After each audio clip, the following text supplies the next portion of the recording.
तो हमने फैसला करा था कि भाई हम इस वाले लेक्चर में क्या करेंगे, इक्वेशन ऑफ ट्रेजेक्ट्री करेंगे और जितने भी सारे इंपॉर्टेंट क्वेश्चंस हैं वो करेंगे। चलिए हम इन क्वेश्चंस की और इक्वेशन ऑफ ट्रेजेक्ट्री की शुरुआत करते हैं। ये पार्ट 2 होगा प्रोजेक्टाइल का, आई डू थिंक सो। ठीक है, और भी बहुत सारे पार्ट निकलेंगे डिपेंडिंग अपॉन कि मुझे क्या क्या करवाना है ना। तो उन सब चीज़ों पे ये चीज़ डिपेंड कर जाती है। अब पहला हमसे क्या कहा गया है कि भाई इक्वेशन ऑफ ट्रेजेक्ट्री निकालो। मैंने तुम्हें एक चीज़ बताई थी कि जो हमारा प्रोजेक्टाइल होता है उसका पाथ पैराबोलिक है, मानते हो? और तुमने मान भी लिया, है ना। कितनी बड़ी चीज़ है। मैंने सिर्फ वो बात बोली थी और तुम मान भी गए उस बात को। सबसे पहली बात है, तुमने ये नहीं सोचा कि यार इस व्यक्ति ने जो हमें पढ़ा रहा है इतने टाइम से प्रूव ही नहीं करा कि वो चीज़ पैराबोलिक है और मैंने इसकी बात मान ली। ठीक है, तो यार एक चीज़ बताओ, फ़ायदा क्या हुआ फिर तुम्हें इतना सारा बताने का, है ना। हमें बायस नहीं होना अपने रिजल्ट्स के लिए, हमें हमेशा अनबायस्ड रहना है अपने रिजल्ट्स के लिए। अगर तुम चाहते हो कि एडवांस में अच्छे नंबर आ जाए तो अनबायस्ड रहो। देखो गलत आंसर आ रहा है तो गलत ही है, वो सही नहीं हो सकता। उसे हम सही करने की कोशिश कर सकते हैं, नया कुछ सीख सकते हैं। आप बात समझ रहे हैं? इस बात को समझिए ज़रा गहराई से। तो कही हुई बातों पर विश्वास ना करके हमें क्वेश्चन भी पूछने चाहिए ना, जो लॉजिकल क्वेश्चन है। अब ये भी नहीं कि भैया इलॉजिकल क्वेश्चन पूछने लगो कि सर मैं फोर्थ डायमेंशन के अंदर प्रोजेक्टाइल फेंकने लग जाऊं तो आइंस्टाइन की इक्वेशन का क्या होगा। ठीक है, ये सब बेवकूफ़ी भी नहीं हमें करनी है, लेकिन हमें कोर्स के अंतर्गत रहते ही सारी चीज़ें सोचनी है और उन पर सवाल उठाने हैं। ठीक है, चलिए शुरू करते हैं इक्वेशन ऑफ ट्रेजेक्ट्री। देखो हमने क्या करा, हमने एक बॉल ली विद अ वेलोसिटी यू, फेंक दी। वो यहाँ पर आकर गिरी थी तो उसने यहाँ पर रेंज कवर करी। क्या कवर करा? कुछ डिस्टेंस कवर करा एक्स डायरेक्शन के अंदर, जिसे हमने क्या कहा, रेंज कहा। और ये क्या है, उसकी मैक्सिमम हाइट है, एच मैक्स। अब मैंने कहा था ये जो वेलोसिटी होगी हमारी दो भागों में बढ़ जाएगी, एक तो यू साइन थीटा में और एक बढ़ जाएगी ये हमारी किस में, यू कॉस थीटा। तो दो भागों में हमारी बेसिक वेलोसिटी यू क्या हो गई, रिजॉल्व हो गई थी। यहाँ तक बात समझ आई? मैंने कहा था कि अपने जो क्वेश्चन है, मतलब ये जो तुम्हारे पास क्वेश्चन है प्रोजेक्टाइल के, इसे दो भागों में बांट दिया करो, एक तो वाई डायरेक्शन मोशन में और एक एक्स डायरेक्शन मोशन में। ऐसी तो तुम इसे डिफाइन कर पाओगे। तो फिर वाई डायरेक्शन मोशन में लिखा s is equal to u t plus half a t square. ये डिस्प्लेसमेंट भी वाई डायरेक्शन की है, वेलोसिटी भी वाई डायरेक्शन का है और एक्सेलरेशन भी वाई डायरेक्शन का है। सब कुछ वाई डायरेक्शन का होना चाहिए। यहाँ तक बात समझ आई? अब इसे जीरो मत कर देना, ठीक है। जो रटा रटाया ज्ञान है उसे मत पेलना, यहाँ पर हमें इसे जीरो नहीं करना है। यहाँ पर मैंने ये स्पेशली किसी काम के लिए लिखवाई है। मैंने कहा at a certain arbitrary height y. यहाँ पर मैं एक सर्टेन आर्बिट्री हाइट वाई ले रहा हूँ। क्यों ले रहा हूँ? क्योंकि मुझे इक्वेशन ऑफ ट्रेजेक्ट्री यहाँ पर निकालनी है और उसकी इक्वेशन निकालने के लिए मुझे y equal to function of x की फॉर्म में एक इक्वेशन निकालनी पड़ेगी। ठीक है, तो यहाँ पर मैंने एक आर्बिट्री अपनी y डायरेक्शन में पोजीशन ली है y। हमारे पास यू वाई क्या है, यू वाई है हमारे पास यू साइन थीटा। तो मैं अभी के लिए वो यहाँ पर नहीं लिखूंगा, जगह नहीं है। इनटू यहाँ तक जाने में हमने कितना टाइम लिया, लेटस से वो टाइम t है, हाफ माइनस जी इंटू टी स्क्वायर। यहाँ तक हमने लिखा।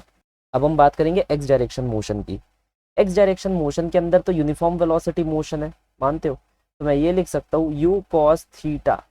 देखो जब हमारा पार्टिकल यहाँ पर है तो उसका जो वाई डायरेक्शन का कोऑर्डिनेट है, वाई डायरेक्शन का जो कोऑर्डिनेट है वाई एक्सिस का, ये क्या है, वाई एक्सिस, उसका कोऑर्डिनेट क्या निकल कर आ रहा है, वाई निकल कर आ रहा है। लेकिन एक्स डायरेक्शन में भी तो ये इतना आगे की ओर बढ़ा है, तो ये कितना आगे की ओर बढ़ गया, लेटस से ये एक्स आगे की ओर बढ़ गया। एक बात समझा रहा हूँ, ये वाई एक्सिस है, ये वाला वाई और ये वाला वाई सेम वेरिएबल मत समझ लेना। ये एक्सिस का वाई है और ये वाई हमारी कोई भी एक आर्बिट्री ऊंचाई है। ठीक है, तो ये हमारे पास आ जाएगा। तो हम यहाँ पर क्या लिखेंगे, u cos theta equal to x upon में टाइम टी। मैंने बताया था टाइम इनवेरिएंट होता है, जितना ऊपर जाने में टाइम लगेगा उतना आगे मूव करने में भी टाइम लगेगा। तो यहाँ से टाइम की वैल्यू मैं निकाल सकता हूँ, ये मैंने निकाल दी। हमारा लॉजिक यहाँ पर क्या काम कर रहा है, लॉजिक हमारा ये काम कर रहा है कि अगर मुझे y equal to f of x equation prove करनी है तो यहाँ पर जो मेरी इक्वेशन है वो इंडिपेंडेंट ऑफ टाइम रहना चाहिए। क्या रहना चाहिए? Independent of time. ठीक है, तो हम यहाँ लिखेंगे y इज इक्वल टू, और इस यू वाई को भी हम खोल लेते हैं, क्या खोलते हैं इसे, यू साइन थीटा कर लेते हैं, है ना, into time t which is x upon में u cos theta plus half minus g t square x square upon में u square cos square theta. ये हमने यहाँ पर लिख लिया। ठीक है सर, देखो अब मैं यहाँ पर से क्या करूँगा, x को बाहर कॉमन निकाल लूँगा, निकाल लिया, sign theta upon cos theta, ये u एज इट इज मैं यहाँ पर छोड़ दूंगा। क्यों? क्योंकि अगर तुम देख पा रहे हो इस वाले u से ये वाला u कैंसिल हो जाएगा कंप्लीटली, ये वाला u क्या हो जाएगा, कैंसिल हो जाएगा, तो लिखने की कोई जरूरत नहीं है। तो यहाँ क्या बच जाएगा, सिर्फ टेन थीटा माइनस हाफ, यहाँ पर देखो मैं क्या लिख सकता हूँ, ये है you square cos square theta, और ऊपर क्या है हमारे पास एक्स स्क्वायर, ये क्या था x मल्टीप्लाई एक्स, लेकिन एक x तुम बाहर लेकर आ गए, जब तुम ये वाला x बाहर लेकर आए तो इन दोनों में से भी एक x तुम बाहर लेकर आ गए, तो ये x मैं बाहर की तरफ ले आया, ये x मेरा रह गया, ये एक्सप्रेशन मेरे पास रह जाएगा। क्या यहाँ तक ये बात क्लियर है? अब देखो मैं यहाँ पर क्या करने वाला हूँ, अपने सेकंड वाली यहाँ पर एक छोटा सा काम करेंगे, छोटा सा एक्सपेरिमेंट, एक तुम ये चीज़ कह लो कि एक ट्राई कर रहा हूँ मैं बस, है ना, कुछ ज़्यादा मुझे आता पता नहीं है, ट्राई मारते हैं कि अगर वो हो पाए। मैं यहाँ पर क्या कर रहा हूँ, साइन थीटा से मल्टीप्लाई और साइन थीटा से डिवाइड कर रहा हूँ। क्यों कर रहा हूँ ये इस बात को समझना।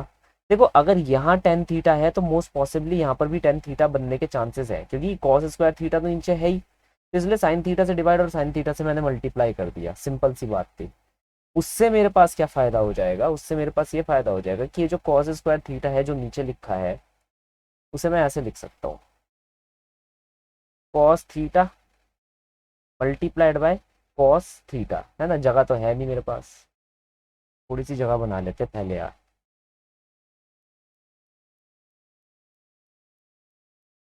क्या ये बात सबके समझ आ गई?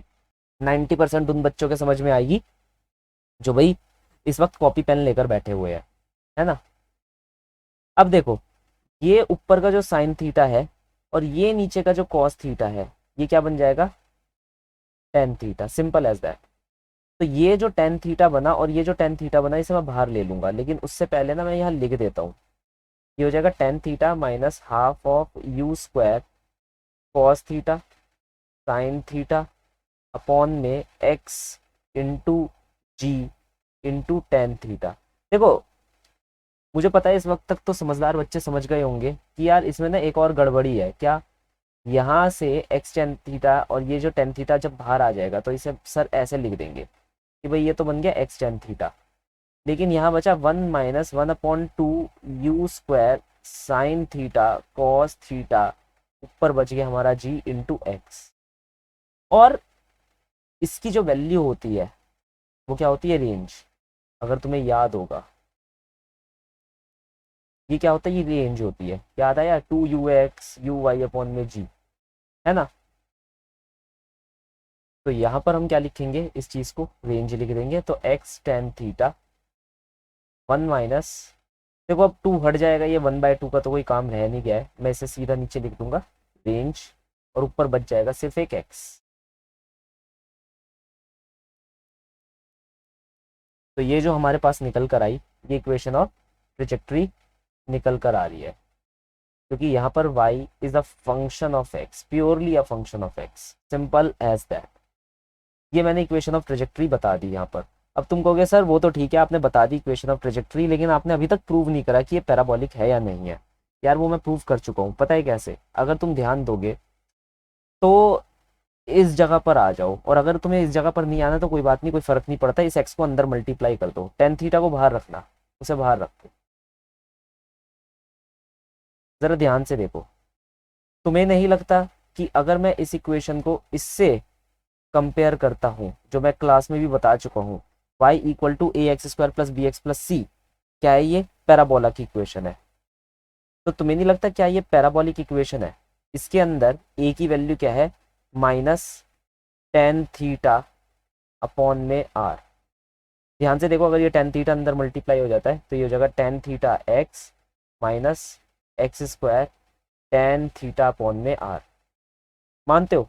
अब ए की नेगेटिव वैल्यू होने का मतलब है जो तुम्हारा पैराबोला होगा वो सैड पैराबोला होगा। सैड पैराबोला मतलब उसका हमेशा मुंह ऐसा रहेगा, जो सैड स्माइली फेस नहीं होता व्हाट्सएप के अंदर, वैसा रहेगा। तो ये तो बात भी सच है ना? पैराबोला ऐसे ही रहता है, ऐसा तो रहता नहीं है ना? पत्थर फेंकते हो कि ये थोड़ी ना तुमने पत्थर यहाँ से फेंका वो अंतरिक्ष में जाकर एलियन को लग रहा है, ऐसा तो नहीं है ना भाई। पत्थर फेंकते हो पड़ोसी को ही लगेगा, एलियन को थोड़ी ना लगेगा।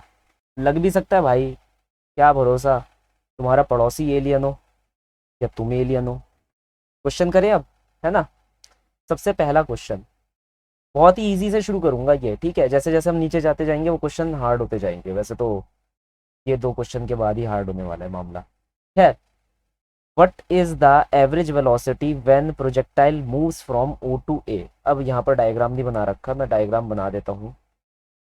ये प्रोजेक्टाइल है, ये हमने फेंका प्रोजेक्टाइल को, ये हमारा एंगल थीटा है। अगर तुम्हें ऐसे क्वालिटी वाले क्वेश्चन करने हैं तो बेसिकली सेंगेज से तुम कर सकते हो, बेस्ट है, ठीक है? तो ये वहीं से कोटेड क्वेश्चंस है, बहुत ही अच्छी बुक है। तो मैं तुम्हें लाइन बाय लाइन ये बुक पढ़ाने वाला हूँ, लाइन बाय लाइन। हमें एक ही चीज़ फॉलो करनी है, ज़्यादा पर दिमाग नहीं लगाना। क्या क्या फॉलो करना है हमें? सेंगेज, ज़्यादा से ज़्यादा एच.सी. वर्मा साथ में, अगर कर सको, समय है तुम्हारे पास, तुम करना चाहते हो। क्योंकि भाई मैं अपना मटेरियल किसी के ऊपर थोपता नहीं कि तुम्हें यही पढ़ना है। तुम्हें लग रहा है कि तुम एच.सी. वर्मा से बहुत अच्छे से गो थ्रू कर सकते हो, इट्स एनफ फॉर यू। भले ही तुम चाहे नीट पढ़ रहे हो चाहे तुम जेई पढ़ रहे हो, ठीक है? और साथ में PYQs लगा लो, दैट्स इट। तो यहाँ पर हमने क्या करा, अपने ऑब्जेक्ट को फेंका from the point A to the point O. हमसे ये पूछा गया कि सर इस कार्य में जो एवरेज वेलोसिटी आएगी वो कितनी निकल कर आएगी। सबसे पहले देखो, अपने आप करने की कोशिश करो। 2 मिनट बाद तुम्हारे तोते उड़ जाने वाले हैं, मुझे पता है इस आसान से क्वेश्चन के अंदर भी, लेकिन हाँ कुछ अच्छे बच्चों ने कर लिया होगा, ये मैं मानता हूँ। और मैं उन्हें अप्रिशिएट करना चाहता हूँ क्योंकि बहुत ही बेसिक सा ये कंसेप्ट है जिसे एक 9th क्लास का स्टूडेंट भी सॉल्व कर सकता है। कैसे? अब ध्यान से समझना। एवरेज वेलोसिटी का मतलब क्या होता है? जो तुम्हारी टोटल डिस्प्लेसमेंट है अपॉन में टोटल टाइम। मानते हो? टोटल टाइम क्या होगा? वो होगा टाइम ऑफ फ्लाइट, ये भी तुम मानते हो। टाइम ऑफ फ्लाइट का फॉर्मूला क्या होता है? 2u साइन थीटा अपॉन में जी। डायरेक्ट फॉर्मूला है, मैंने तो नहीं कहा, फॉर्मूला है। टोटल डिस्प्लेसमेंट क्या होगी? अगर तुम यहाँ पर ध्यान से देखोगे तो वाई डायरेक्शन की जो डिस्प्लेसमेंट है, हम ए से ओ पर वापस आ गए, तो वाई डायरेक्शन की डिस्प्लेसमेंट हो गई 0, सिर्फ और सिर्फ बची एक्स डायरेक्शन की डिस्प्लेसमेंट।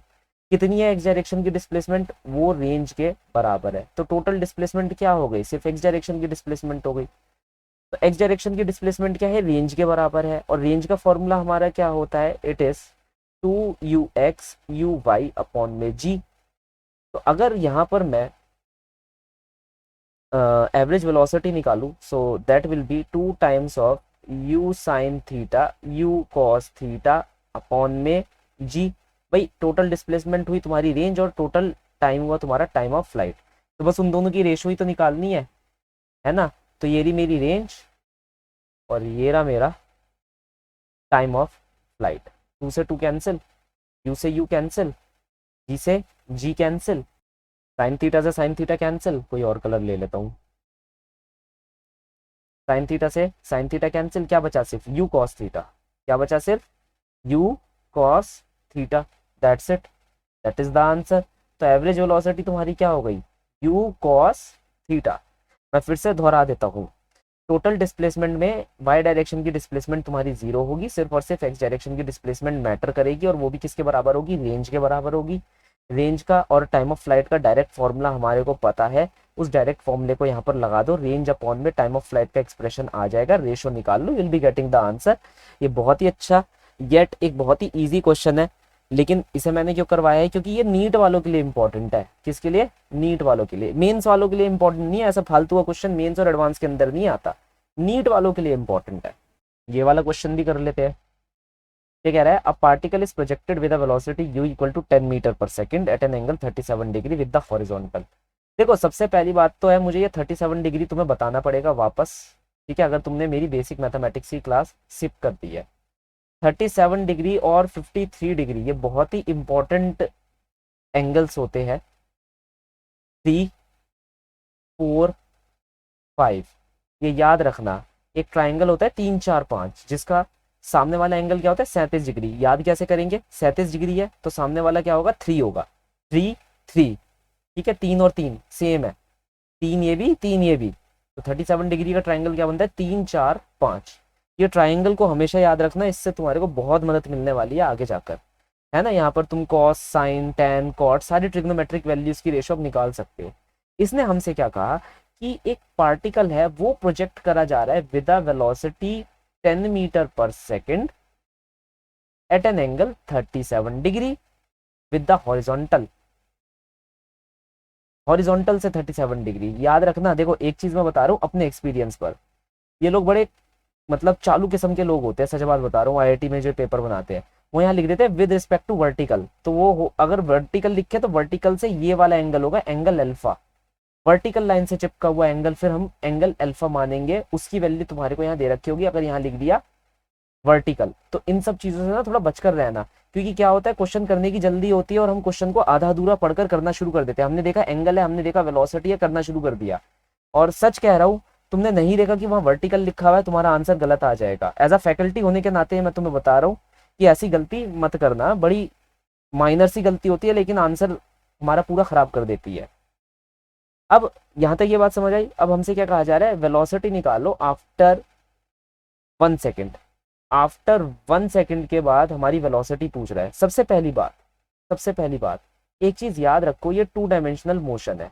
2 डायमेंशनल मोशन है तो इसमें 1 डायमेंशनल की तरह हमें काम नहीं करना है, क्योंकि मुझे पता है कुछ बच्चे अभी भी सोच रहे होंगे और उन्होंने दिमाग भी लगा लिया होगा कि यार हम ये वाला फॉर्मूला लगा सकते हैं, v=u+at हम लगा सकते हैं। बिल्कुल मुझे पता है, ऐसे अभी भी 70% बच्चे होंगे जिन्होंने सोच लिया होगा मैं v=u+at लगाऊंगा, मुझे फाइनल वेलोसिटी निकालनी है आफ्टर 1 सेकेंड, मैं लगा दूंगा। u तो हमें दे ही रखा है विच इज 10, एक्सेलरेशन की वैल्यू क्या हो जाएगी -g विच इज -10 इटसेल्फ, ठीक है, और टाइम की वैल्यू हो जाएगी 1, जिससे मेरी फाइनल वेलोसिटी की वैल्यू कितनी आ जाएगी 10 - 10 विच इज इक्वल टू 0। कहने का मतलब है 1 सेकेंड बाद वो क्या आ जाएगा, हॉल्ट पर आ जाएगा।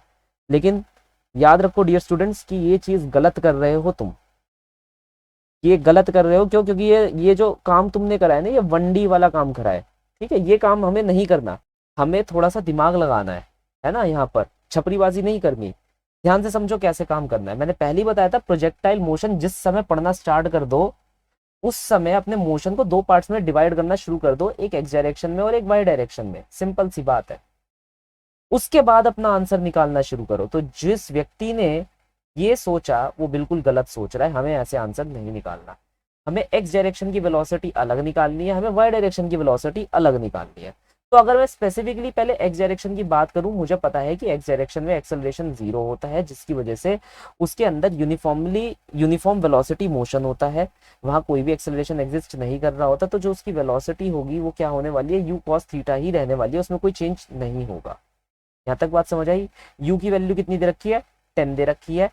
कोसाइन ऑफ एंगल 37, तो कोसाइन ऑफ एंगल 37 अगर आप इस ट्राइंगल से निकालेंगे, यहाँ ध्यान से देखिएगा ये ट्राइंगल है ए बी और C, that will be equivalent to 4/5। याद रखना क्या आएगा ये 4/5 into 10 which is equal to 8 metre पर सेकेंड। ये एक्स डायरेक्शन की वेलोसिटी हो गई। अब वाई डायरेक्शन की वेलोसिटी हम कैसे निकालेंगे, क्योंकि वाई डायरेक्शन के अंदर ग्रेविटी काम कर रही है, एक्सेलरेशन काम कर रहा है, तो v=u+at लगाएंगे, लेकिन उसके अंदर वाई डायरेक्शन की वेलोसिटी और वाई डायरेक्शन का हमारे पास क्या रहना चाहिए, एक्सेलरेशन रहना चाहिए। वाई डायरेक्शन की वेलोसिटी कितनी है हमारी, u sin 37 डिग्री, u की वैल्यू 10 है, माइनस एक्सेलरेशन की वैल्यू 10 लेकर चल लो, ठीक है। एक्सेलरेशन ड्यू टू ग्रेविटी की वैल्यू 9.8 होती है जनरली, लेकिन हमें यहाँ पर कुछ दे नहीं रखी तो हम 10 लेकर चल लेंगे। वैसे भी मैं कैलकुलेटिव आंसर नहीं निकालने वाला, वो तुम्हारी जिम्मेदारी है, मैं कभी नहीं निकालता और ना निकालूंगा, ठीक है भाई। ह्यूमन कैलकुलेटर तो मैं हूँ नहीं यहाँ पर बैठा हुआ, है ना, और स्पून फीडिंग कराने की आदत मेरी है नहीं। साइन 37 डिग्री की वैल्यू निकाल लो। वैसे स्पून फीडिंग तो मैं हर बार ही कराता हूँ, तुम लोगों को आदत पड़ गई है तुम्हें। 3/5 perpendicular by hypo, that is 3/5। क्या यहाँ तक ये बात समझ आई? ठीक है, 5 दूनी 10, 2 तिया 6, 6 - 10 which is -4। Is that clear? तो इसका मतलब है आफ्टर 1 सेकेंड वेलोसिटी नीचे की तरफ होगी वाई डायरेक्शन की और एक्स डायरेक्शन की सामने की तरफ होगी। उसमें कोई टेंशन वाली बात नहीं है। तो इसका मतलब है मोस्ट पॉसिबली ये पार्टिकल कहाँ पर होगा, क्या ये यहाँ पर होगा? नहीं। यहाँ ध्यान से समझना इस चीज को। देखो ये मैक्सिमम हाइट है, जब हमारे पार्टिकल की वाई डायरेक्शन की वेलोसिटी क्या हो जाएगी, 0 हो जाएगी और सिर्फ एक्स डायरेक्शन की वेलोसिटी एग्जिस्ट करेगी, that will B you cos theta itself. अब तुम्हारे पास क्या है, इस पॉइंट से पहले पहले जितने भी पॉइंट्स तुम लोगे उन सब में वाई डायरेक्शन की वेलोसिटी पॉजिटिव रहने वाली है और एक्स डायरेक्शन की वेलोसिटी रिमेन अनचेंज्ड, क्योंकि कांस्टेंट वेलोसिटी मोशन है और एक ही डायरेक्शन में है। ये बात समझ आई? आगे की तरफ है तो वाई डायरेक्शन की वेलोसिटी ऊपर की तरफ रहेगी, लेकिन इस पॉइंट मैक्सिमम हाइट को अचीव करने के बाद जब तुम आगे की तरफ जाओगे, आगे की तरफ, तो यहाँ पर किसी भी पॉइंट पर देखोगे तो वाई डायरेक्शन की वेलोसिटी नीचे की तरफ होगी और एक्स डायरेक्शन की आगे की तरफ होगी। तो हमें ये पता चल रहा है कि आफ्टर 1 सेकंड मतलब तुम पॉसिबली इस पॉइंट पी पर पहुंच चुके हो। मान लिया आर्बिट्री पॉइंट है, मगर होगा कब? मैक्सिमम हाइट अटेन करने के बाद। क्या यहाँ तक बात समझ आई सबको? हाँ या ना बोलो, हाँ या ना, ठीक है? हाँ या ना लिख दो कमेंट के अंदर, नहीं लिखना तो अपने मन में बोल लो हाँ या ना, मुझे कोई मतलब नहीं है, ना मुझे तुम्हारी कमेंट्स का कोई लालच है। खैर मैं आगे बात करूंगा। अरे हाँ, कमेंट से याद आया, वो फॉर्मेलिटी निपटा देता हूँ। जिसे जिसे लाइक करना है कर दो भाई, जिसे जिसे सब्सक्राइब करना है कर दो, मुझे कोई लेना देना नहीं है। मगर हाँ, एक अच्छा लगता है कि भाई व्यक्ति ने लाइक और सब्सक्राइब करा है, मोटिवेशन सा मिल जाता है थोड़ा सा कि और अच्छी और ज़्यादा वीडियोस निकालनी है, क्योंकि आगे मेरे थोड़े बहुत बड़े बड़े प्लान्स है। सो आई होप सो लाइक और सब्सक्राइब तो मिल ही सकता है मुझे, है ना? फिर भी नहीं करना तो मुझे कोई इतना जोर नहीं देना तुम्हें। खैर हम आगे बढ़ेंगे। अब यहाँ पर मैंने एक्स डायरेक्शन की और वाई डायरेक्शन की वेलोसिटी निकाल ली। देखो एक असभ्य व्यक्ति कैसे काम करता है, वो ऐसे लिखकर छोड़ देता है, ठीक है? लेकिन एक सभ्य व्यक्ति मेरी तरह कैसे काम करता है, वो फिजिक्स के दायरे में रहकर काम करता है। वो कहता है भाई मैं लिखूंगा वेलोसिटी वेक्टर। कैसे लिखूंगा? वो ऐसे लिखता है, ये एक्स डायरेक्शन की वेलोसिटी है तो 8 आई कैप, ये वाई डायरेक्शन की वेलोसिटी है -4 तो -4 जे कैप, ठीक है? ये सभ्य व्यक्ति ऐसे लिखते हैं फिजिक्स के। लीचड़ व्यक्ति ऐसे नहीं लिखते, वो ऐसे लिखकर छोड़ देते हैं, ठीक है? तो ये जब भी कोई ऐसे लिखकर छोड़ देना तो याद रखना वो सबसे ज्यादा लीचड़ व्यक्ति है। ये है सभ्य व्यक्ति जो लिखते हैं। अब सभ्य व्यक्ति जब लिखता है ऐसे तो उसे कितना फायदा होता है? देखो इससे फायदा ये होता है कि हमें ये पता चल जाता है कि जो हमारा वेलोसिटी वेक्टर है वो कैसा दिखता होगा। अगर ऐसा कोई ऑप्शन आ जाए एग्जाम के अंदर तो एकदम से वो लगा देगा हाँ जी 8 हाई कैप है -4 जे कैप है, ठीक है? तो ये सारे फायदे होते हैं। एंगल वगैरह भी वो निकाल सकता है। क्या चीज? यहाँ ध्यान से देखो, इसका नेट वेलोसिटी वेक्टर यहाँ पर एक्ट कर रहा होगा, नेट वेलोसिटी वेक्टर, है ना? तो हम ये वाला एंगल जो बीटा एंगल है वो भी निकाल सकते हैं। कैसे? tan beta equal to y direction की वेलोसिटी अपॉन एक्स डायरेक्शन की वेलोसिटी। अब ये देख रहे हो ये नीचे की तरफ आ रहा है, नीचे की तरफ का मतलब है ये क्लॉकवाइज जा रहा है। कैसा जा रहा है? क्लॉकवाइज जा रहा है, ठीक है? और हमें कैसे पता चला? देखो ये क्लॉकवाइज है यार, यहाँ नेगेटिव आ रहा है। अगर ये नेगेटिव आ जाएगा ना यहाँ पर, मतलब इसका ऊपर क्या आ जाएगा? नेगेटिव, मतलब tan बीटा क्या आएगा? एक नेगेटिव वैल्यू आएगी। जब ये नेगेटिव वैल्यू आएगी ना tan बीटा, मुझे अपने आप ऑटोमेटिकली पता चल जाएगा कि मेरा बीटा किस में है, क्लॉकवाइज डायरेक्शन में है। ये भी एक इंडिकेशन है कि मैं यहाँ पर हो सकता हूँ, क्योंकि सिर्फ इस हाईएस्ट मोस्ट हाईएस्ट पॉइंट से लेकर इस लैंडिंग पॉइंट तक ये सारी चीजें मुझे देखने को मिलती है कि मेरा जो एंगल है वो क्लॉकवाइज होगा और वेलोसिटी नेगेटिव होगी वाई डायरेक्शन की, थिंग्स सच लाइक दैट, ठीक है? यहाँ तक बात समझ आई? अब मैं तुम्हारे को इसका अगला पार्ट कराता हूँ। अगला पार्ट क्या कह रहा है? Angle between the initial velocity and final velocity निकालो। अब काफी बच्चे सोच रहे होंगे, देखो मैं उनकी मेंटेलिटी बताता हूँ, और गलत भी नहीं है, सही बात है यार, है ना? कर भी सकते हैं, कर भी सकते हैं, वो मेथड लगा भी सकते हैं। बच्चे सोच रहे होंगे, उसने पूछा कि भाई इनिशियल और इस वक्त जो हमने इस पॉइंट पी पर जो वेलोसिटी निकाली है उसके एंगल का हम डिफरेंस निकाल लेते हैं। तो इनिशियल एंगल तो हमें दे रखा है 37 डिग्री, ये इनिशियल एंगल है, यही निकालना है हमें, angle between the initial velocity and the final velocity vector. तो अब ध्यान से देखना, इनिशियल वेलोसिटी वेक्टर ऐसे जा रहा है, फाइनल वेलोसिटी वेक्टर ऐसे जा रहा है, इन दोनों के बीच का हमें क्या निकालना है? एंगल निकालना है। आपको एंगल थीटा दे रखा है, आप बीटा निकालोगे, आप सोचोगे भाई थीटा दे रखा है बीटा निकालूंगा, दोनों को ऐड कर दूंगा and I will be getting the answer. मैं गलत नहीं कह रहा, बिल्कुल सही हो यार, कोई टेंशन नहीं है, बिल्कुल सही हो, एंगल ऐसे ही निकल सकता है। लेकिन लेकिन लेकिन एक बात सोचो यार, तुम्हें लगता है जेई वाले कभी भी इतनी आसान चीज करने को देंगे? दूसरी बात, तुम्हें लगता है अगर ये बड़ी अजीब सी वैल्यू आ चुकी है, जैसे फॉर एग्जांपल ये आ रही है मेरी -4/8 दैट इज -1/2।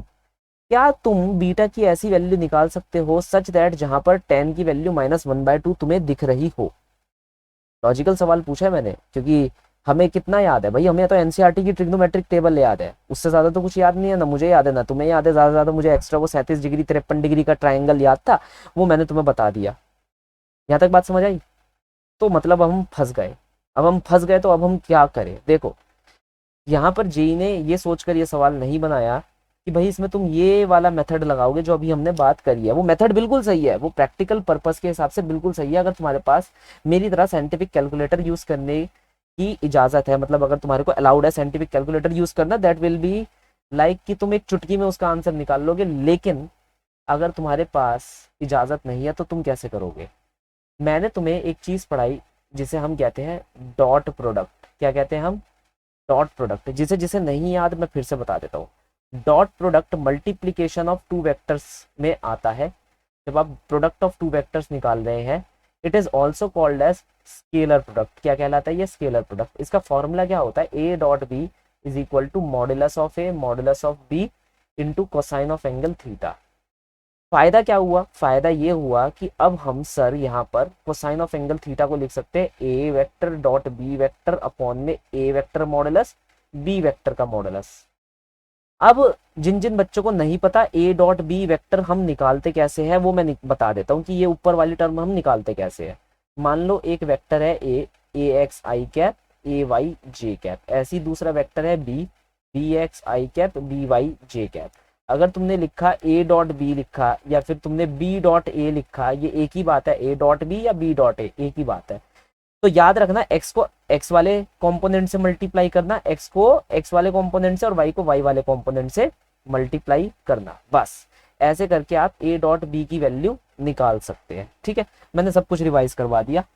लेकिन क्या है, ये सिर्फ अभी अभी हो रहा है, आगे मैं ये सब नहीं करने वाला। तो आई होप सो सबको बेसिक मैथ्स आनी चाहिए, और पॉसिबल हुआ तो मैं उसके लेक्चर भी निकाल दूंगा। लेकिन अभी जो लेक्चर है वो बस अभी तुम्हें सिर्फ सेंटर पर ही मैंने पढ़ाए हैं, लेकिन इस पर भी निकाल दूंगा।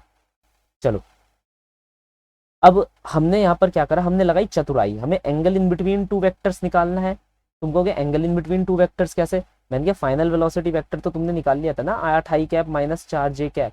और इनिशियल वेलोसिटी वेक्टर हमारे पास क्या होगा? इनिशियल वेलोसिटी वेक्टर भी निकाल सकते हो। तुम्हारी वेलोसिटी कितनी है? 10 कितने डिग्री के एंगल पर? 37 डिग्री के एंगल पर। वेलोसिटी कितनी है? 10 कितने डिग्री के एंगल पर? 37 डिग्री के। तो इसका एक्स डायरेक्शन का कॉम्पोनेंट कितना हो जाएगा? 10 cos 37। और वाई डायरेक्शन का कंपोनेंट कितना हो जाएगा हमारे पास? 10 साइन 37। तो एक्स डायरेक्शन का कंपोनेंट लिख सकता हूँ 10 cos 37 आई कैप प्लस 10 साइन 37 जे कैप। प्लस क्यों लिखा? ऊपर की तरफ है ये। क्या ये बात सच है? cos 37 डिग्री की वैल्यू मैं लगा दूंगा यहाँ पर। cos 37 डिग्री की वैल्यू कितनी थी? 4/5। साइन 37 डिग्री की वैल्यू कितनी थी हमारी? 3/5। ठीक है, ये देखकर कर लेना। 5 दूनी 10 4 दूनी 8 आई कैप प्लस 5 से 2 पर गया 3 दूनी 6 जे कैप। क्या ये बात क्लियर है? अब यहाँ पर अगर आप cos थीटा निकालेंगे, final vector dot initial vector upon modulus of final vector modulus of initial vector. अब final vector dot initial vector आप निकाल सकते हैं। फाइनल वेक्टर क्या है? 8 I cap minus 4 J cap. Initial vector क्या है? 8 I cap plus 6 J cap. बस यही तो है। ठीक है, तो इसे निकालेंगे। आई को आई से मल्टीप्लाई करो और जे वाले को जे के साथ। तो 8 8 64, 6 चौ 24। तो आंसर कितना निकल कर आया? 40। बात खत्म। अब यहाँ पर निकालना है हमें मॉडुलस ऑफ वेलोसिटी वेक्टर। कौन सा? फाइनल। तो वो हम कैसे निकाल सकते हैं भाई? जो भी आपके पास वेक्टर होता है, हमेशा याद रखना, अगर मान लो किसी ने मुझे कहा कि भाई ये ए मॉडुलस निकालो, ए वेक्टर का मॉडुलस, तो डायरेक्टली आप क्या करेंगे? स्क्वायर रूट के अंदर ए एक्स का होल स्क्वायर प्लस ए वाई का होल स्क्वायर, जो उसके कंपोनेंट होंगे उनको स्क्वायर करो, ऐड करो, रूट ले लो। तो फाइनल वेलोसिटी वेक्टर क्या हो जाएगा? 8 का होल स्क्वायर और क्या था? -4 का होल स्क्वायर। इसे इवेल्युएट कर लेना। ऐसी इनिशियल वेलोसिटी वेक्टर कितना था? 8 का होल स्क्वायर प्लस 6 का होल स्क्वायर। इसे इवेल्युएट कर लेना। 8 8 64, 4 चौक 16। ठीक है, तो हो जाएगा 64 plus 16 whole to the under root. मतलब जो भी ये निकल कर आएगा, इतना तो मुझे पता नहीं है, अंदाजा भी नहीं है। तो 6 4 10, 6 7 8 80 का अंडर रूट, और इसका कितना हो जाएगा, देख रहे हो, उल्टा मैं ही सॉल्व कर रहा हूँ, मुझे ये देना चाहिए तुम्हें, लेकिन क्या है ना, मुझे पता है तुम्हारी रग रग से वाकिफ हूँ, गेंडे की चमड़ियाँ तुम लोगों की करके ही नहीं देते, है ना। तो ये 80 के कितना हो जाएगा, 80 को लिख सकता हूँ 4 × 20, ठीक है। तो इसे मैं लिख सकता हूँ 5 चौक 20, तो ये हो जाएगा 4 × 4 × 5 का अंडर रूट, तो ये कितना हो जाएगा 4 √5, ठीक है। यहाँ तक बात समझ आई। तो हमारे पास दोनों चीजें निकल कर आ गई, फाइनल वेलोसिटी का मॉडुलस और इनिशियल वेलोसिटी का मॉडुलस, ठीक है। ये बात समझो। अब यहाँ तक हमारे पास आंसर आ गया, अपने दिमाग बिल्कुल खुले रखो, आंसर आया। हमने ए डॉट बी का भी आंसर निकाल लिया, मतलब v final dot v initial का आंसर भी निकाल लिया और इसका आंसर भी निकाल लिया, दोनों को कोलैबोरेट कर दो, v final dot v initial upon में वी फाइनल मॉडुलस और वी इनिशियल मॉडुलस, तो कितना आ जाएगा 40/4 √5 मल्टीप्लाइड बाय 10, 10 से 10 काट दो, 4 से 4 कट जाएगा, तो हमारे पास कितना बचकर आ जाएगा 1/√5। तो कॉस थीटा की वैल्यू कितनी आ रही है 1/√5, तो थीटा की वैल्यू कितनी आ जाएगी कॉस इनवर्स ऑफ 1/√5, ठीक है, इनवर्स फंक्शन के अंदर। ये बात समझ आई। तो ये करके हमने सेकंड आंसर भी निकाल लिया। खैर एक्सपेक्टेड नहीं था ये इतना बड़ा हो जाएगा, शायद इसलिए बड़ा हो गया क्योंकि मैं तुम्हें बेसिक्स पढ़ा रहा था, ठीक है। अब हम ये वाला क्वेश्चन करेंगे, काफ़ी अच्छा क्वेश्चन है और काफ़ी इंस्टीट्यूट्स के अंदर ये क्वेश्चन बार बार पूछा गया है। तो इस क्वेश्चन को लेते हैं और अगले पेज पर करना स्टार्ट करते हैं। देखो क्वेश्चन हमसे क्या कह रहा है, अ Hunter aims his gun and fire a bullet directly at a monkey on a tree. At the instant of the bullet leaves the barrel of the gun, the monkey drops. Will the bullet hit the monkey? Support your answer with proper reasoning. कहानी ये है कि यहाँ हमारे पास क्या है, एक tree है, ये ट्री की एक ब्रांच निकली हुई है और उस ब्रांच पर क्या है, एक बंदर लटक रहा है। तो let us say this is our monkey M, और यहाँ पर एक हंटर है और वो हंटर इस मोंकी की तरफ अपनी बंदूक लेकर बैठा है, बंदूक की गोली वो इसको मारने वाला है, शिकार करने वाला है। तो उसने बिल्कुल इसके ऊपर तान रखी है कि भाई मैं इस बंदर पर निशाना लगाऊंगा। हमसे ये कहा जा रहा है कि जिस समय ये ट्रिगर को दबाएगा, जिस समय ये बंदूक नली को छोड़कर बाहर निकल जाएगी, बंदूक की जो नली होती है उसे छोड़कर जैसी बंदूक की गोली बाहर निकलेगी, बंदर अपना हाथ छोड़ देगा और गिरने लग जाएगा। क्या बंदर को गोली लगेगी, क्या बंदर को गोली लगेगी? देखो यहाँ पर मैं एक समझदार गीगा चैट वाले बंदे की बात करता हूँ, ठीक है।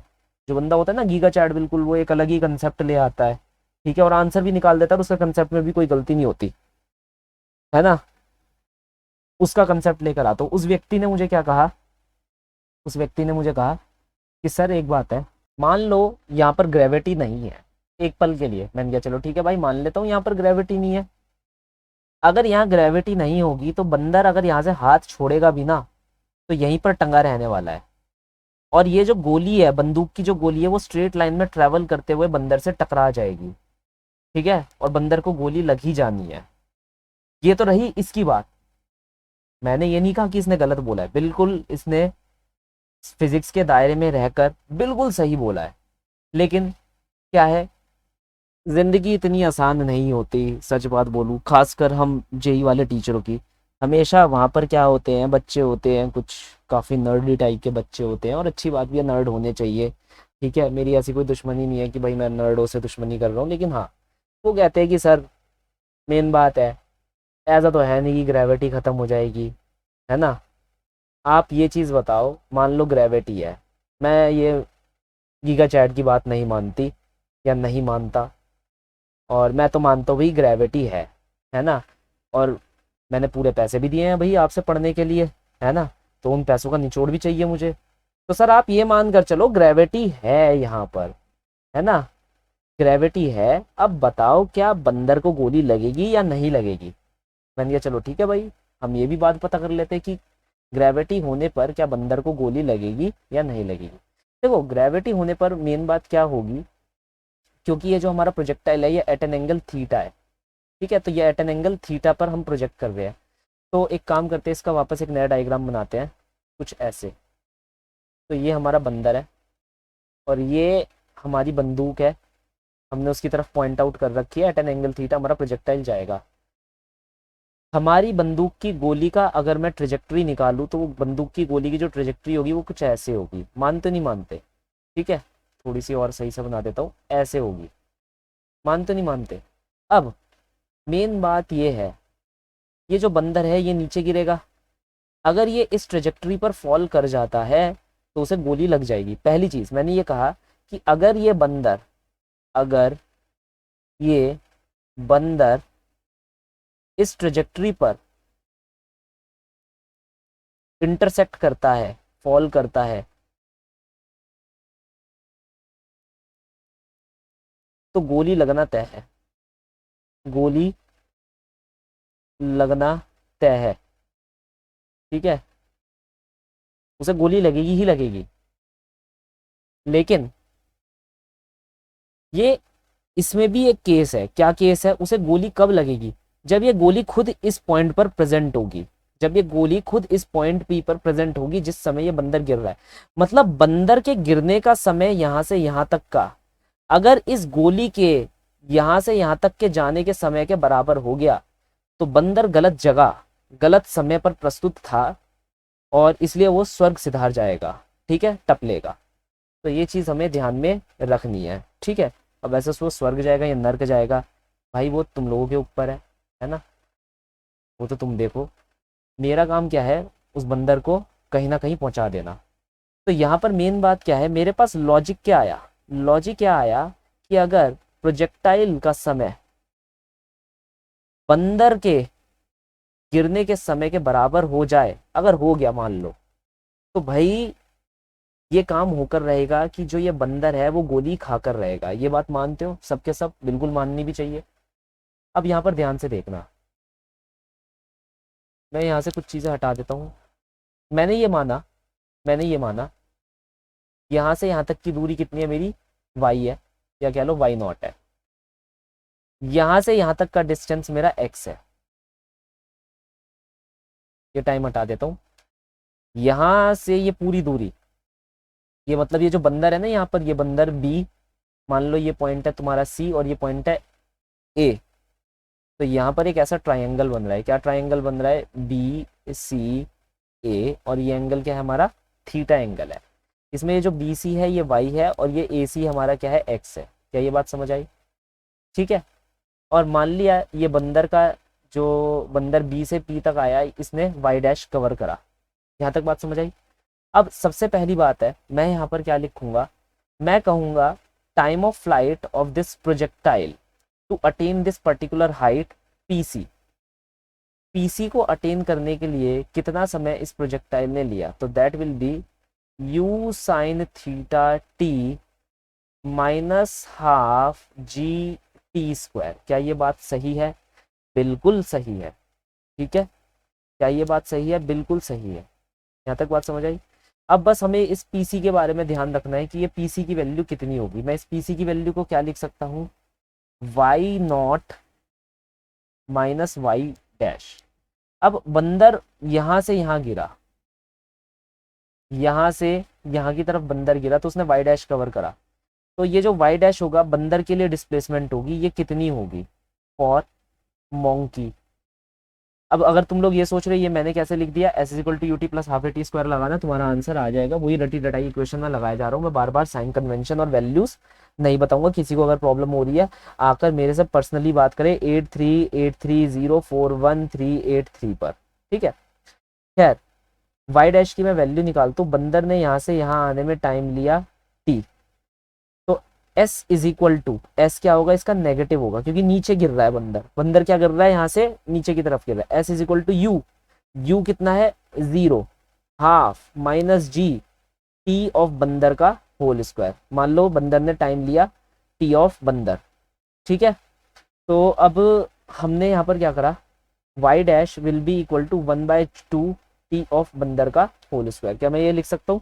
जी हाँ सर, मैं ये चीज लिख सकता हूँ। ठीक है, अब मेन बात आई वाई नॉट की। इस ट्रायंगल के अंदर मैं ये लिख सकता हूँ tan theta will be equal to y upon में एक्स, या स्पेसिफिकली हमने वाई नॉट लिया है तो वाई नॉट अपॉन में एक्स। यहाँ तक बात समझ आई? तो अगर ये वाई नॉट को लिखूँ तो मैं लिख सकता हूँ एक्स tan थीटा। जी सर मैं लिख सकता हूँ, बिल्कुल लिख सकता हूँ। एक्स की क्या वैल्यू होगी? देखो एक्स की अगर मैं यहाँ पर ध्यान से देखूँ, थोड़ा नीचे, हाँ, एक्स की अगर मैं ये ध्यान से देखूँ तो इस डायरेक्शन में हमारी वेलोसिटी क्या है, यू कॉस थीटा हमारी वेलोसिटी है। In the time T, in the time T हमारा प्रोजेक्टाइल इस सी पॉइंट पर पहुंच जाएगा। देखो प्रोजेक्टाइल का टाइम टी है, बंदर का टाइम टी भी है। प्रोजेक्टाइल का टाइम टी है, बंदर का टाइम टी भी है, मैंने दोनों को सेम नहीं ले रहा। मैं कोशिश करूंगा कि ये चीज प्रूव हो जाए मेरी। अगर ये चीज प्रूव हो गई तो बंदर को गोली लगनी ही लगनी है, फिर उसे कोई नहीं बचा सकता। यहाँ तक बात समझ आई? तो x की वैल्यू में क्या लिख सकता हूँ, it will be u cos theta into time t, और टेन थीटा को मैं लिख सकता हूँ sine theta by cos theta. ये मत समझना कि ये मैंने कैसे लिख दिया भाई। Displacement will be equal to velocity into time t. I hope so uniform velocity motion के अंदर इतना पता होगा। कॉस थीटा कट जाएगा तो हमारे पास क्या आ जाएगा, यू टी साइन थीटा। अब यहाँ पर से यू नॉट की वैल्यू निकल गई, ये किसकी वैल्यू निकल गई हमारे पास, यू नॉट की वैल्यू निकल गई। यहाँ पर से वाई डैश की वैल्यू निकल गई, और ऊपर से यहाँ पर से ये देख रहे हो, ये वाला जो एक्सप्रेशन है, यहाँ पर से हमारे पास Y naught minus Y dash की इक्वेशन निकल गई भाई हमारे प्रोजेक्टाइल की। सारी वैल्यू लगा दो तो u t sine theta minus Y dash की वैल्यू क्या है, हाफ जी टी बंदर का होल स्क्वायर इक्वल टू इधर की तरफ क्या आएगा, you t sine theta right hand side minus half ji t square. देखो इस चीज से ये चीज कट जाएगी, अब इस माइनस से ये माइनस कट जाएगा, हाफ जी से हाफ जी भी क्या हो जाएगा, कट जाएगा, कुछ बचेगा नहीं। तो काट कुटा कर तुम्हारे पास क्या आ जाएगा, बंदर का स्क्वायर इक्वल टू टी का स्क्वायर इक्वल, तो मैं ये भी लिख सकता हूँ टीवी इक्वल टू टी बंदर। ठीक है, जो मैथ्स ज्यादा करना चाहते हैं, बिल्कुल मैं मैथ्स उनके लिए, मेरे हाथ हमेशा खुले रहते हैं। ठीक है, उन्हें मैथ्स बताने के लिए वो ऐसे काम ये करेंगे, इसको इस तरफ ले जाएंगे, फिर इसकी दो रूट्स बना लेंगे, टीवी माइनस टी और t v plus t equal to zero. अब मैं तुम्हें वो चीज बताता हूँ जो कुछ गलत बच्चे कर रहे होंगे, वो कहेंगे भाई हम तो दोनों जगह स्क्वायर रूट ले लेंगे और यहाँ प्लस माइनस चढ़ा देंगे। ऐसा मत करना, ये मैथ्स की बहुत बड़ी तौहीन होती है, मत करना प्लीज प्लीज। ठीक है, मैंने कई सारे बेचारे मैथ्स फैकल्टी को रोते हुए देखा है, जो अच्छी मैथ्स फैकल्टी होती है कि ये बच्चे क्या कर रहे हैं, रूट में प्लस माइनस लिखना शुरू कर देते हैं, कुछ भी करना शुरू कर देते हैं, तो ऐसा मत करिएगा। अब मैं इसको और इसको जीरो के बराबर बैठाऊंगा, तो पहले वाले को अगर जीरो के बराबर बैठाऊंगा तो ये आंसर आएगा, और दूसरे वाले को जीरो के बराबर बैठाऊंगा तो ये आंसर आएगा। ये नॉन फिजिकल आंसर है, टाइम नेगेटिव नहीं हो सकता, इसलिए ये आंसर हमारा सही रहेगा। तो बंदर का टाइम और प्रोजेक्टाइल का टाइम सेम होगा, सेम होने के कारण क्या है, बंदर स्वर्ग सिधार जाएगा, मतलब उसे गोली लग जाएगी, है ना। चलो ये वाला क्वेश्चन भी हो गया हमारा, आगे देखते हैं और क्या क्या है, कितने और क्वेश्चन है। अरे नहीं यार ऐसा मत कहो, ये वाला क्वेश्चन भी मैंने रख दिया, क्या कहता है ये क्वेश्चन। चलो इस क्वेश्चन को देखते हैं यार, बहुत ही फेमस क्वेश्चन है ये, ऐसा वैसा क्वेश्चन नहीं है, तुम्हारे को कम से कम हर एक अच्छी बुक में मिल जाएगा, सेनगेज में तो है ही, जितनी और भी अच्छे ऑथर्स है उन सबकी बुक में ये देखने को मिल जाएगा। इवन कोचिंग मटेरियल के अंदर ये जो क्वेश्चन मैंने ले रखे हैं स्टैंडर्ड क्वेश्चन है, हर कोचिंग मटेरियल के अंदर मिलते हैं, क्योंकि ये कंसेप्ट बिल्ड करते हैं। मैं कहता कि भाई तुम ये क्वेश्चन कर लो, लेकिन मुझे पता है ना कि यार तुम लोग मेरी कितनी बात मानते हो कि मुझे 11-11 बजे तक तुम्हारे को पढ़ाना पड़ जाता है। देखो, और वो भी सारे क्वेश्चन मैं ही सॉल्व कर रहा होता हूँ। अगर ये पॉसिबल होता ना कि सर आईआईटी में आप ही जाकर लिख दो मेरी जगह, तो तुम सबसे पहले आ जाते मेरे पास कि सर लिख दो ना यार, मैं तो रात मतलब सुबह 11 बजे तक सोऊंगा, आप लिख कर आ जाना पेपर आराम से, है ना। देखो, three projectile are fired with a velocity u1 u2 u3 at the inclination theta 1 theta 2 theta 3। तो हमारे पास तीन प्रोजेक्टाइल है, ये वाला, ये देख रहे हो, ये सबसे पहला, ये सबसे पहले वाला की वेलोसिटी है u3, बीच वाले की वेलोसिटी है u2, और जो ये वाला है लास्ट वाला, ये वाला, इसकी वेलोसिटी है u1। ये हम फायर करते हैं एट डिफरेंट एंगल्स। यहाँ पर जैसा कि आप देख पा रहे हैं, जो हमारे एंगल्स है वो सबके लिए अलग अलग है। कैसे अलग अलग है, देखो, थीटा 3 का एंगल छोटा है थीटा 2 के एंगल से, और ये थीटा 2 का एंगल छोटा है थीटा 1 के एंगल से। अब यहाँ पर हमसे क्या कहा गया है, सबकी जो मैक्सिमम हाइट है वो सेम अटेन्ड है, सबकी जो मैक्सिमम हाइट है क्या है, सेम मैक्सिमम हाइट अटेन्ड है। हमसे ये पूछा जा रहा है कि जो प्रोजेक्टाइल है, which projectile will take maximum time to reach the ground, कौन सा प्रोजेक्टाइल सबसे ज्यादा आलसी होगा। सबसे देर में वो पहुंचेगा, जैसे तुम सबसे देर में आते हो और फिर कंसेप्ट मिस आउट कर देते हो मेरी क्लास में, है ना। तो सबसे आलसी कौन है? देखो, कभी भी क्वेश्चन करो और वो भी खासकर ऐसे काइनेमेटिक्स के, तो याद रखना ये फॉर्मूला से ज़्यादा कुछ लगाने ही नहीं देते हमें, सारा काम फॉर्मूला हमारा कर देता है। तो सबसे पहली बात है, अगर हम यहाँ पर देखते हैं time of flight will be equal to 2u sine theta upon में जी। ये चीज़ मानते हो? जी सर मानते हैं। ये पहली चीज़ है जो हमें निकालनी है। दूसरी चीज़ हमारे को गिवन क्या है, मैक्सिमम हाइट हमारी सबकी सेम है। मैक्सिमम हाइट का फॉर्मूला क्या होता है हमारे पास, यू वाई स्क्वायर अपॉन में 2g, that is you square sine square theta upon में 2g। अब सबकी मैक्सिमम हाइट सेम है, तो मैं ये कह सकता हूँ u one square sine square theta 1 upon 2g is equal to u two square sine square theta 2 upon 2g is equal to u three square sine square theta 3 upon 2g। ये same है, सबके लिए same है, बिल्कुल सही। अब हम यहाँ क्या करेंगे, ध्यान से देखना, 2g कैंसिल हो जाएगा, ये सब कैंसिल हो जाएंगे, मतलब वेलोसिटी सेम है। तो कहने का मतलब है u one square sine square theta 1 should be equal to u two square sine square theta 2 should be equal to u three square sine square theta 3। हम इसे ऐसे करके लिख सकते हैं। अब अगर मैं यहाँ पर ध्यान से देखूं, यू साइन थीटा की वैल्यू क्या है, ध्यान से देखना, यू साइन थीटा की वैल्यू हमारी क्या हो जाएगी, टी इंटू जी अपॉन में 2। समझ आया? यू साइन थीटा की वैल्यू हो जाएगी टी इंटू जी अपॉन में 2। ठीक है, कोई प्रॉब्लम नहीं, यहाँ पर लगा दो T one square g square upon में 2, 2 का 4 हो जाएगा क्योंकि स्क्वायर हो रहा है ना, तो 2 का हो जाएगा भाई आपका 4। अरे यार हो जा यार, हो जा, ये हो जाएगा t two square g square upon में 4, ये हो जाएगा t three square g square upon में 4। यहाँ पर और क्या कलमात तुम कर सकते हो, वही काटा छाटी हम कर सकते हैं भाई, 4 4 4 हट गया, g square g square g square हट गया, तो t one square t two square t three square के बराबर हो जाएगा। तो मैं ये लिख सकता हूँ टी वन टी टू और टी थ्री क्या हो जाएंगे, सेम हो जाएंगे। अगर ये चीज़ क्या हो गई, सेम हो गई, तो टाइम ऑफ फ्लाइट सबके लिए क्या हो जाएगा, सेम। मतलब सब के सब एक ही समय पर नीचे की तरफ आएंगे और ग्राउंड को टच करेंगे। ये पहली चीज़ क्लियर हो गई है ना। फिर हमसे क्या कहा जा रहा है, which projectile will possess the maximum speed on reaching the ground. कौन सा ऐसा प्रोजेक्टाइल है जो जो सबसे ज्यादा स्पीड पोजेस करेगा जब वो ग्राउंड को रीच कर रहा होगा। अच्छा चलो ये बात भी हम कर लेते हैं। देखो अभी अभी हमने बात करी थी इस इक्वेशन की, ये ध्यान रखना यही इस सबसे इंपॉर्टेंट इक्वेशन है। ठीक है, इस इक्वेशन की बात करी थी, u one square sine square theta 1 u two square sine square theta 2 u three square sine square theta 3। Equality का साइन है तो स्क्वायरिंग हम क्या कर सकते हैं, रूट ले सकते हैं, तो हमारे पास ये आंसर निकल कर आ जाएगा।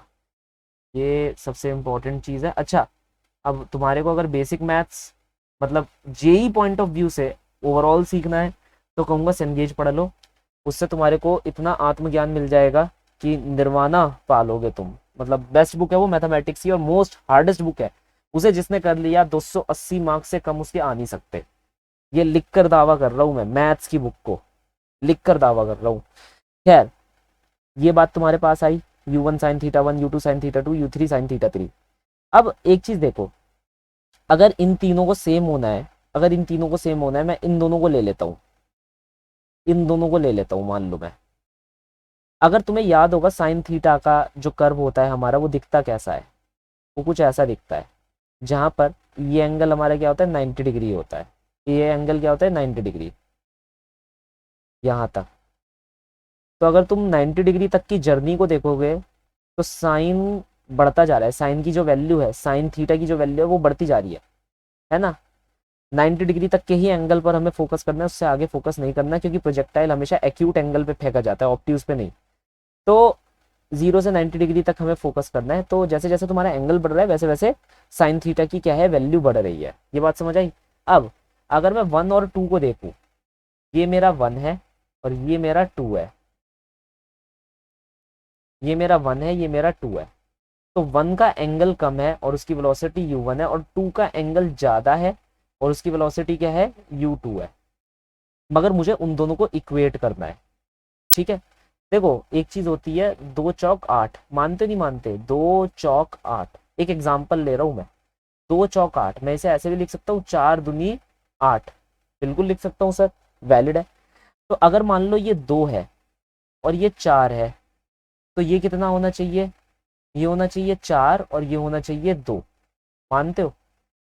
इससे तुम्हें क्या पता चल रहा है, इससे तुम्हें ये पता चल रहा है जिसका एंगल बड़ा उसकी वेलोसिटी छोटी, जिसकी वेलोसिटी बड़ी उसका एंगल छोटा। अगर मान लो ये तुम्हारे पास 2 है तो ये 4 होना चाहिए, और अगर तुम्हारे पास ये 4 है तो ये 2 होना चाहिए। मैंने ये स्पेसिफिक कॉम्बिनेशन इसलिए यहाँ पर लिखा है क्योंकि मुझे पता है कि जो थीटा 2 है वो बड़ा है हमारा, तो इसलिए साइन थीटा 2 की जो वैल्यू आएगी वो कैसी होनी चाहिए, छोटी होनी चाहिए। सॉरी, मैंने उल्टा बोल दिया, सॉरी सॉरी फॉर दैट। मैं एक बार वापस करेक्ट करता हूँ, वापस करेक्ट करता हूँ। ठीक है, उल्टा बोल दिया मैंने। देख रहे हो, रात को यही चीज़ होती है, कन्फ्यूजन। कन्फ्यूजन क्या कहना, नींद इतनी ज़्यादा चढ़ जाती है ना दिमाग के ऊपर कि तुम सही बात को भी गलत बोलने लग जाते हो। खैर, मैं नोट यहाँ पर लिख देता हूँ, उसके बाद तुम अपने आप भी डिसाइफर कर सकते हो। जिसका साइन बड़ा उसकी वेलोसिटी छोटी। बस सिंपल सा ये कंसेप्ट है। जिसका साइन, साइन की वैल्यू जिसकी बड़ी उसकी वेलोसिटी छोटी। साइन की वैल्यू किसकी बड़ी होगी, जिसका एंगल बड़ा होगा। तो यहाँ पर जो साइन थीटा 2 है वो बड़ा है, थीटा 2 क्या है, बड़ा है। Theta 2 is greater than theta 1, तो sign theta 2 is greater than sign theta 1। तो मान लो अगर इसकी वैल्यू क्या है, 4 है, इसकी वैल्यू 4 है, तो इसकी वैल्यू क्या होगी, 2 होगी। इसकी वैल्यू अगर 4 है तो इसकी वैल्यू क्या होगी, 2 होगी। ये मैं एग्जाम्पल के तौर पर लिख रहा हूँ क्योंकि साइन की जो वैल्यू होती है वो -1 से लेकर 1 तक लाई करती है। तो कोई मुझे कमेंट सेक्शन में ये लिख कर ना दे, अरे सर आपने तो साइन की वैल्यू 2 लिख दी थी। ठीक है, इतना घोंचूपना मत करना कमेंट सेक्शन के अंदर।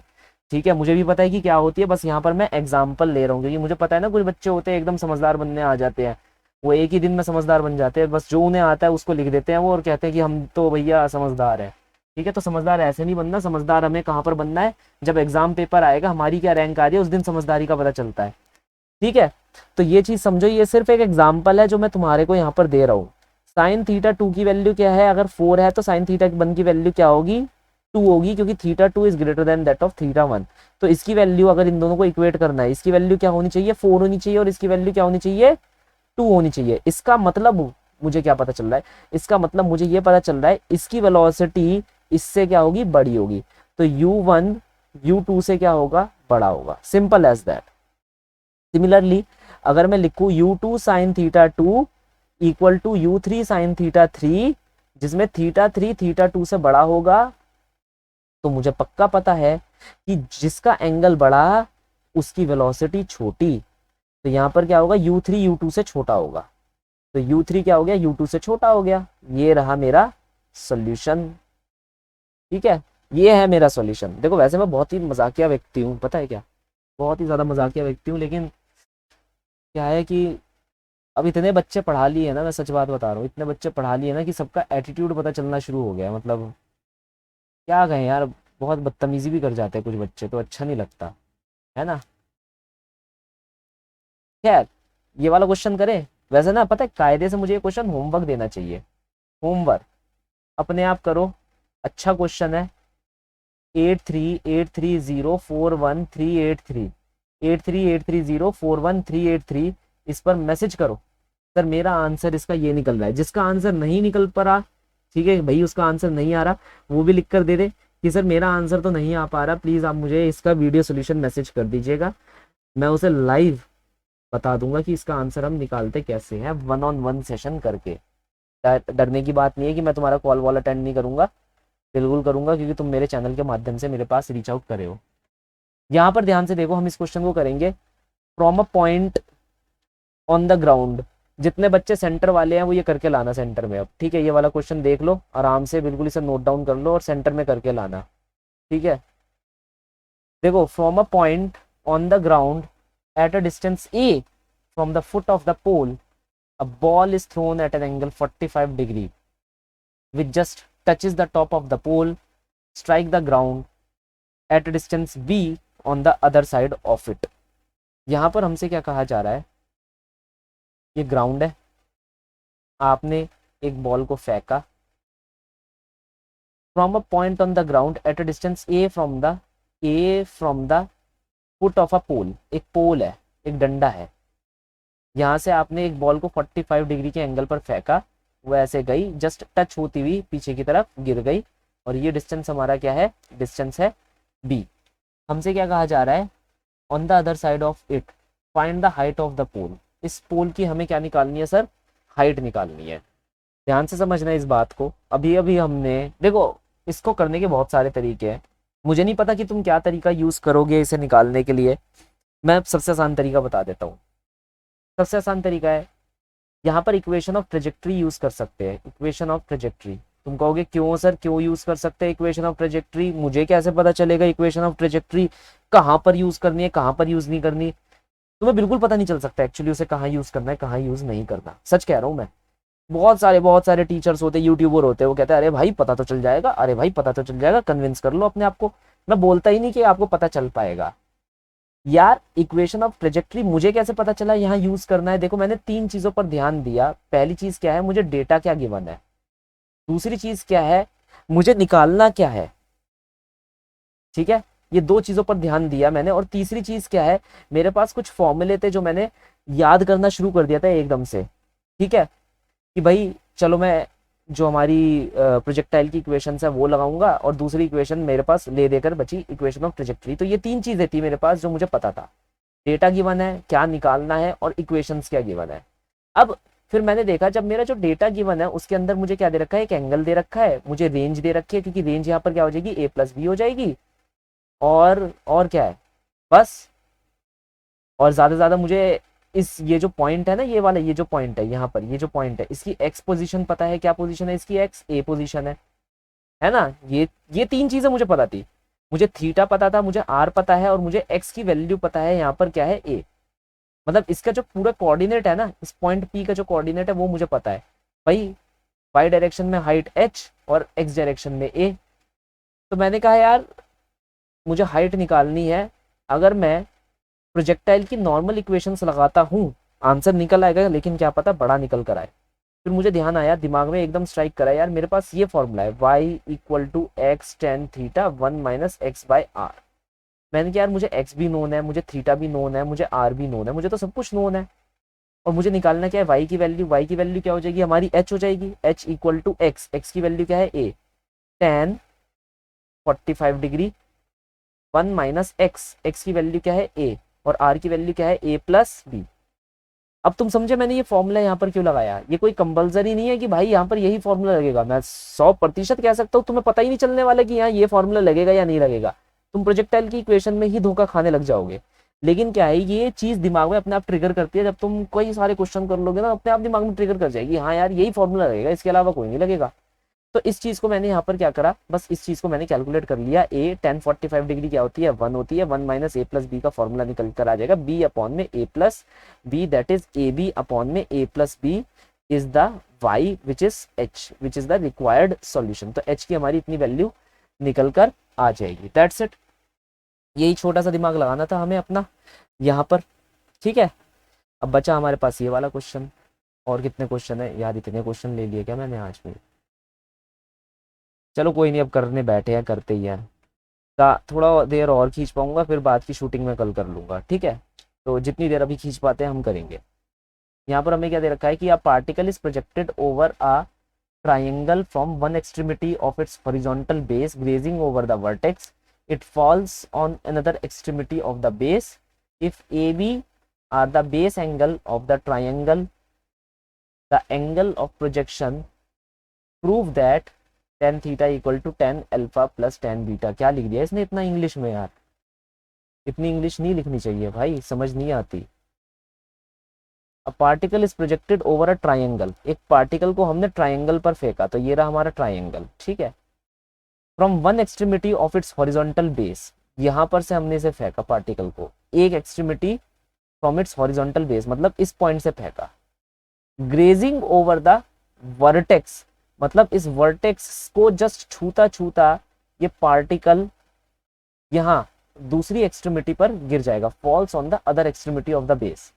If a and b are the base angles of a triangle, if a and b are the base angles, नहीं नहीं नहीं, ये a and b base angle नहीं होगा मेरे भाई, ये अल्फा बीटा होगा, ये अल्फा होगा और ये क्या होगा, बीटा होगा। तो थोड़ा बहुत ध्यान रखना, ऐसी चीजें भी हो जाती है। तो ये एंगल है आपका अल्फा, ये एंगल है आपका beta. If alpha and beta are the base angle of the triangle and angle theta is the angle of projection, तो ये एंगल थीटा है आपका angle of projection, you have to prove that tan theta is equal to tan alpha plus tan beta. अब देखो, वैसे तो अगर सच बात बोलूँ तो ये मैथमेटिकल क्वेश्चन है, लेकिन फिजिक्स के हिसाब से हम ये कैसे सॉल्व कर सकते हैं। हमारे पास यहाँ क्या क्या गिवन है, हमारे पास सिर्फ यहाँ पर एंगल थीटा गिवन है, उससे ज़्यादा हमारे को कुछ और गिवन नहीं है। मैं यहाँ पर क्या करूँगा, मैंने ऐसे एक लाइन मार दी, ये मेरी हाइट हो गई, मान लिया ये मेरे पास ए हो गया और मान लिया ये मेरे पास बी हो गया। क्या मैं लिख सकता हूँ? जी सर मैं लिख सकता हूँ, ये तो मैं लिख सकता हूँ, लेकिन प्रॉब्लम ये हो जाएगी कि भाई मुझे ए बी और एच को मिटाना पड़ेगा अपने सॉल्यूशन से। ये ध्यान रखना, अगर तुम कुछ मानते हो, अगर तुम कुछ मानते हो सॉल्यूशन में वो चीज़ नहीं आनी चाहिए, क्योंकि वो चीज़ तुम्हारे डेटा के अंदर गिवन नहीं है। सॉल्यूशन हमेशा वही निकलता है जो डेटा तुम्हें गिवन होता है, उसकी फॉर्म में ही सॉल्यूशन निकलता है। ठीक है, अब तुमने यहाँ पर क्या कहा, तुमने कहा यार मुझे यहाँ पर मान लिया ए गिवन है, बी गिवन है, एच गिवन है, तो यहाँ इक्वेशन ऑफ ट्रेजेक्ट्री में लगा सकता हूँ, लगा सकता हूँ नहीं लगा सकता? बिल्कुल लगा सकता हूँ। अब h equal to x tan theta 1 - x/r, x की वैल्यू कितनी है हमारी a, मैं इस पॉइंट p की बात कर रहा हूँ, तो ये पॉइंट जो p है यहाँ पर, ये a डिस्टेंस की दूरी पर है फ्रॉम द a इटसेल्फ, तो a अपॉन में r की वैल्यू क्या हो जाएगी, a प्लस बी। देखो मैंने कहा था ना, हमें ये चीज़ें नहीं चाहिए, ये हमारे किसी काम की नहीं है, इस x को हटाकर भी मैं a लिख देता हूँ। ठीक है, तो ये हमने माना है, बहुत बड़ा रिस्क लिया है हमने, ऐसा नहीं है कि हमने कोई रिस्क नहीं लिया, रिस्क लिया है हमने, तो इस रिस्क को हटाना है किसी तरह। तो फॉर्मूला कितना बन जाएगा, tan theta a B upon में ए प्लस बी, ये हमारा फॉर्मूला बनकर आ गया। देखो मैं टेन थीटा को लिख सकता हूँ एच, और ये हो जाएगा ए प्लस बी अपॉन में ए बी। अब यहाँ पर मैं इसे लिख सकता हूँ टेन थीटा हमारा, ठीक है, that must be equal to h. अब ए बी को ए के नीचे भी लिख दूंगा और ए बी को बी के नीचे भी लिख दूंगा, ए से ए कैंसिल, बी से बी कैंसिल, तो tan theta is equal to h 1 upon में बी प्लस 1 अपॉन में ए। अब एच को अंदर मल्टीप्लाई कर दूंगा तो ये आ जाएगा एच अपॉन में बी प्लस एच अपॉन में ए। अब देखो, अगर तुम ध्यान से देखोगे तो एच अपॉन में बी क्या है, टेन बीटा, और एच अपॉन में ए क्या है, टेन अल्फा, यही तो होगा। Tan alpha equal to h upon में ए, और यहाँ पर क्या होगा, tan beta equal to h upon में बी, सिंपल एज दैट, निकाल लेना ही अपने आप। तो ये हो जाएगा tan beta plus tan alpha, तो टेन थीटा की वैल्यू कितनी आ जाएगी हमारी, इतनी हमारी वैल्यू आ जाएगी। ठीक है, ये हमारी टेन बीटा की वैल्यू आ गई। और देखते हैं यार कितने क्वेश्चन पड़े हैं। ओहो, अरे बाप रे, खैर ये पता है तुम्हें, ये बहुत अच्छे अच्छे क्वेश्चंस है, ये लिटरली सच कह रहा हूँ, ये ऐसे वैसे क्वेश्चंस नहीं है, इनसे पता है क्या बहुत सारी चीज़ें डिराइव होकर निकल कर आ सकती है। मैं ये वाला क्वेश्चन ले लेता हूँ, ठीक है, और बाकी क्वेश्चन शायद कल देखूँ, मगर अब ये लगे हाथ ये वाला क्वेश्चन करवा कर ही निकलता हूँ। ठीक है, तुमसे क्या कहा जा रहा है, तुमसे कहा जा रहा है इस फिगर के अंदर दो पोजीशंस है ए और b at the same height, मतलब ये दोनों सेम हाइट स्मॉल एच पर लाई कर रहे हैं फ्रॉम द ग्राउंड इटसेल्फ। तो ये हमारा क्या है, ग्राउंड है, ये ग्राउंड है, इससे ऊपर हमने एक लाइन खींची, तो यहाँ पर ए और बी पर इस लाइन पर ए और बी लाई कर रहे हैं। फिर हमसे क्या कहा गया है, if the maximum height is capital H, मतलब यहाँ से यहाँ तक की जो हाइट है ये कितनी है, कैपिटल एच है, then determine the time t elapsed between the two position. इसका मतलब है इसके, यहाँ से तुम यहाँ गए, टी से ए तक गए, और फिर तुम गए टी से बी तक, पहले तुम टी से ए तक गए और फिर तुम गए टी से बी तक, तो ए से बी जाने में, ए से बी जाने में तुम्हें कितना टाइम लगा। तो अगर मैं यहाँ पर कहूँ कि ए से बी जाने में जो तुम्हें टाइम लगा वो क्या हो जाएगा, time to reach b minus time to reach a, वही तो टाइम होगा ए बी।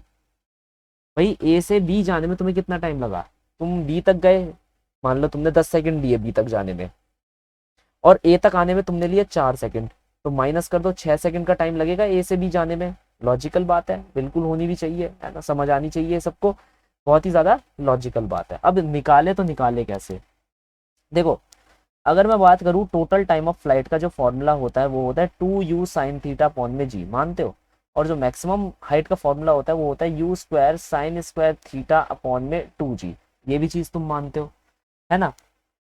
अब एक चीज बड़ी ध्यान से समझना, एक चीज बहुत ही ज्यादा ध्यान से समझना, अगर मैं यहाँ पर u साइन थीटा की वैल्यू निकालू, तुम कहोगे सर ये आप कर क्यों रहे हो, मतलब ये जिगलिंग आप कर क्यों रहे हो, भाई पता है क्या, तगड़ा सॉल्यूशन आएगा इससे, बहुत ही जानदार। u साइन थीटा की वैल्यू आ जाएगी g इंटू टी अपॉन में 2, और इसे मैंने हाइट के फॉर्मूला में लगा दिया, तो ये जो हाइट है मेरी मैक्सिमम हाइट जिसे मैं कहूँगा, कौन सी हाइट, मैक्सिमम हाइट, ये कितनी निकल कर आ जाएगी, T square g square upon में 4, T square g square upon में 4 इंटू 2 इंटू जी, तो यहाँ पर से वैल्यू निकल कर आई टी स्क्वायर जी अपॉन में 8, तो यहाँ पर मैं कह सकता हूँ कि t की वैल्यू आ जाएगी, टी स्क्वायर की वैल्यू स्पेसिफिकली आ जाएगी 8 h मैक्स अपॉन में g, ये बात समझ आई।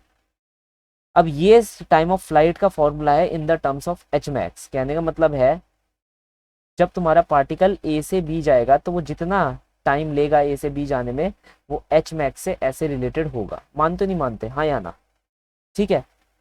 अब एक चीज बताओ, जरा सोचो, जरा सोचो, तुम्हें नहीं लगता कि जो पार्टिकल का प्रोजेक्टाइल पाथ है वो तुम्हारे हिसाब से होना चाहिए, मतलब जब जागो तब सवेरा वाली बात, तुम कल जागोगे, तुम चाहे जागो 2 बजे, तुम उठते ही क्या कहोगे अपने जो भी, जिससे भी तुम्हारा मतलब जो भी है, खैर वो ठीक है, क्या मेंशन करना, ठीक है, सेटिंग बंदा बंदी, ठीक है, निभा निभी, जो भी तुम्हारा चलता रहता है तुम लोगों का, तो तुम उठते ही उसे क्या कहोगे, गुड मॉर्निंग, ठीक है।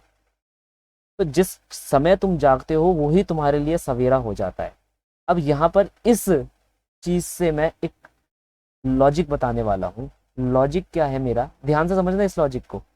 देखो मैंने कहा यार मैंने यहाँ से मोशन शुरू करा, मैं यहाँ पर एंड पर आ गया, अगर मैं अपने इतने हिस्से को देखूं, इस हिस्से को देखूं, सिर्फ इस हिस्से को ध्यान से देखना, सिर्फ इस हिस्से को देख रहा हूं, तो इस हिस्से को अगर मैं ध्यान से देखूं तो ए से बी जाने के लिए भी मैंने प्रोजेक्टाइल पाथ चूज करा है, तो अगर मान लो सिर्फ मैं इस इतना सा हिस्सा ड्रॉ कर दूं कहीं पर ऐसे, ये ए है, ये बी है, ये मेरा पाथ है, ये मेरी वेलोसिटी है, देख लो यहाँ पर वेलोसिटी वी भी बनी हुई है, तो मुझे नहीं लगता क्या ये भी एक प्रोजेक्टाइल मोशन होगा, एक पोटेंशियल प्रोजेक्टाइल मोशन होगा, मतलब एक रेलिवेंट प्रोजेक्टाइल मोशन होगा, जिसकी हाइट क्या होगी, मैक्सिमम हाइट क्या होगी इसकी, h माइनस एच, तो तुम कहोगे हाँ सर बिल्कुल होगा, मैं तो कह ही नहीं सकता। अगर मान लो मैं तुम्हें इस क्वेश्चन में ये ना बताता कि पॉइंट ऑफ प्रोजेक्शन ये वाला है, मैं ये कह देता पॉइंट ऑफ प्रोजेक्शन ये वाला है, इसकी मैक्सिमम हाइट अटेन कितनी है, h माइनस एच है,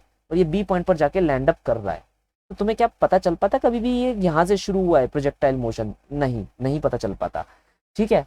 अब इससे हमारे को फायदा क्या मिला, अगर तुम यहाँ पर ध्यान से देखोगे, जो ये टाइम का फॉर्मूला है ये हाइट, मैक्सिमम हाइट पर डिपेंड कर रहा है। अब मैक्सिमम हाइट तो कितनी भी हो सकती है, मानते नहीं मानते, जैसे फॉर एग्जांपल अगर यहाँ पर हम ए से बी की बात करें तो यहाँ पर मैक्सिमम हाइट कितनी है, capital H minus small H, तो यहाँ पर मैं लिख सकता हूँ capital H minus small H upon में जी, क्या लिख सकता हूँ, अपॉन में जी। क्या ये बात समझ आई, हाँ या ना। अब ये जो टाइम होगा ये कहाँ से कहाँ तक का होगा, ए से बी तक का। अब देखो इससे हम 2 चीजों से बच गए, कौन सी 2 चीजें, पहली गधा मजदूरी, कौन सी गधा मजदूरी, भाई गधा मजदूरी ये कि मैं पहले टाइम ऑफ फ्लाइट बी तक का निकालता, फिर टाइम ऑफ फ्लाइट ए तक का निकालता, मानते हो, और फिर time of flight b minus time of flight में ए करके आंसर निकाल रहा होता। और ये काम करने के लिए मैं इक्वेशन का यूज करता s is equal to u t plus half a t square, जिसमें टाइम की 2 वैल्यू आती, एक ए को बिलोंग करती और एक बी को बिलोंग करती, फिर मैं उन दोनों को माइनस करता और मुझे तब आंसर मिलता। लेकिन यहाँ पर इस प्रोसीजर से करने से ये समझो कि मैंने अपने कम से कम नहीं तो 2-3 मिनट तो मैंने बचा लिए भाई। ये फॉर्मूला मुझे रटा हुआ था हार्डली, ये फॉर्मूला मुझे रटा हुआ था, मैंने एक सिंपल सा लॉजिक बताया, सिंपल सा लॉजिक लगाया। मैंने क्या, मैं अगर अपने स्टूडेंट को ये ना बताऊं कि मैं यहाँ से स्टार्ट कर रहा हूँ, मैं यहाँ से स्टार्ट कर दूं अपना प्रोजेक्टाइल पाथ, ए से स्टार्ट करके बी पर पहुंच जाऊं और मैं कह दूं ये मेरा ग्राउंड है, तो उसे कहाँ पता चल जाएगा कि भाई उसने प्रोजेक्टाइल यहीं से फेंका है। क्योंकि चाहे वो यहाँ से फेंके, यहाँ से फेंके या कहीं से भी फेंके, कोई फर्क पड़ेगा नहीं। क्यों नहीं पड़ेगा? ग्रेविटी इनवेरिएंट है मेरे भाई, ग्रेविटी हर जगह सेम है। ग्रेविटी अलग होती तो एक बात अलग हो जाती, ड्रैग होता है एक बात अलग हो जाती। बहुत सारी चीजें हैं, कर्वेचर को हम देखते, ठीक है, अपनी धरती के कर्वेचर को देखते, धरती की रोटेशन को देखते, इन सब चीजों को देखते तो चीजें अलग हो सकती थी। लेकिन यहाँ पर तो हमने उन सारे अजम्पशंस को रूल्ड आउट कर दिया। हमने कहा कि देखो भाई ये सब मैं मानता ही नहीं, ठीक है, मैं मानता ही नहीं। जब मैं मानता ही नहीं तो मेरे लिए ए से बी का केस सेम वैसा ही तो होगा जैसे मेरे लिए यहाँ पॉइंट सी से डी तक का केस हो जाएगा, ठीक है। तो बस ये काम मैंने यहाँ पर करा है, इसलिए मैंने यहाँ पर करा है। कभी तुम ये ज्यादा ना पूछो कि सर ने ये क्यों करा। तो यहाँ से टी स्क्वायर की वैल्यू निकल कर आ गई 8h - h अपॉन में जी, स्क्वायर रूट ले लेना। लेकिन यहाँ पर ये जो टाइम की वैल्यू रहेगी, ये टाइम की वैल्यू ए से बी तक के लिए रहेगी। कहाँ से कहाँ तक के लिए? ए से बी तक के लिए ये रहेगी। क्या हमने यहाँ पर टाइम इलैप्स निकाल लिया? जी सर। क्या हमने यहाँ पर ये जो टाइम इलैप्स निकाला है इन the terms of small H and capital H निकाला है? जी सर। क्या बात पूरी हो गई? जी सर। अब हम आगे बढ़ेंगे। वैसे एक ही क्वेश्चन रहता है, उसे भी कर ही देता हूँ, क्या कल के लिए टालना है ना। अब देखो इस वाले क्वेश्चन में कह रहा है, बहुत ही अच्छा क्वेश्चन है ये। क्वेश्चन हमसे कह रहा है time of a to d, if time of a to d is the time interval to travel from a to d and b to c is the time interval from travel b to c, then prove that this thing is true. देखो यहाँ पर ये क्या कहने की कोशिश कर रहा है, कह रहा है ए से लेकर डी तक का टाइम इंटरवल क्या है, ये वाला है। ए से लेकर हम डी तक गए, बी से लेकर सी तक का टाइम इंटरवल कितना है, यहाँ से लेकर यहाँ तक के जाने का, ठीक है। तो यहाँ हमें प्रूव करना है टाइम ए डी का whole square minus time B सी का whole square equal to 8h2 minus h1। ये हमें प्रूव करना है। ये हम कैसे प्रूव करेंगे? बिल्कुल जो हमने अभी अभी फॉर्मूला यूज करा है हम उससे प्रूफ करेंगे। सबसे पहली बात, ए से ए से बी जाने का टाइम क्या होगा? 8 अपॉन में जी होल स्क्वायर। यहाँ पर हाइट, उसकी अपनी मैक्सिमम हाइट, तो उसकी अपनी मैक्सिमम हाइट कौन सी होगी? ये वाली उसकी अपनी मैक्सिमम हाइट होगी। मानते हो या नहीं मानते? जी सर हम बिल्कुल मानते हैं, ठीक है। ए से डी तक के लिए ये उसकी मैक्सिमम हाइट होगी। देखो ये हाइट h1 है, ये हाइट तुम्हारी क्या है? h2 है, और ये वाली हाइट तुम्हारी क्या है? h2 माइनस h1 है। मान लो यहाँ से लेकर के यहाँ तक की ये जो हाइट है इसे मैंने मान लिया x, दे तो नहीं रखा मगर मानने में क्या बुराई है, मान लिया मैंने x है। तो x प्लस हमारे लिए क्या हो जाएगा नीचे का whole to the bracket h2 minus h1, ये आएगी टी ए बी। अब मुझे निकालना है बी सी के लिए, बी से सी तक के लिए, तो टी बी सी का whole square that will be equal to 8 upon में जी। इसकी मैक्सिमम हाइट कितनी है? x है, तो x।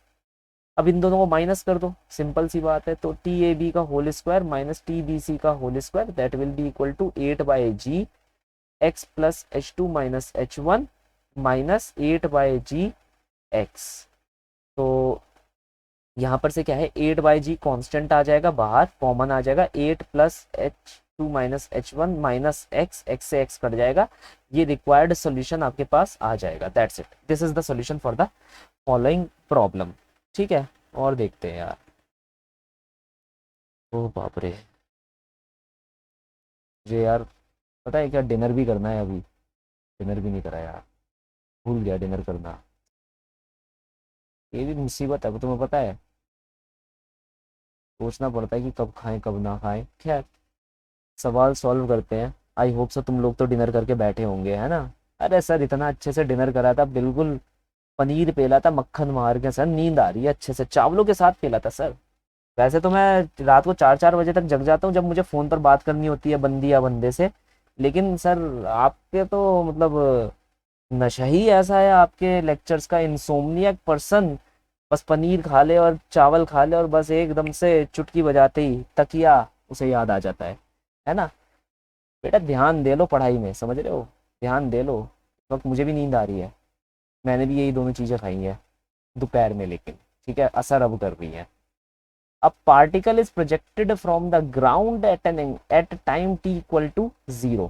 तो हमने एक पार्टिकल को टाइम t इक्वल टू 0 पर प्रोजेक्ट करा so that on its way it clear to vertical wall. तो अपने रास्ते पर जाते जाते वो दो वर्टिकल वॉल्स को क्या करेगा, क्लियर आउट करेगा। एक ये वाली वॉल और एक ये वाली वॉल, इन दो वॉल्स को वो क्या करेगा, जस्ट क्लियर आउट करेगा।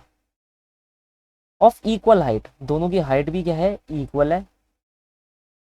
The particle was projected initially with a velocity u, ये u वेलोसिटी से हमने पार्टिकल को फेंका है एट एन एंगल थीटा।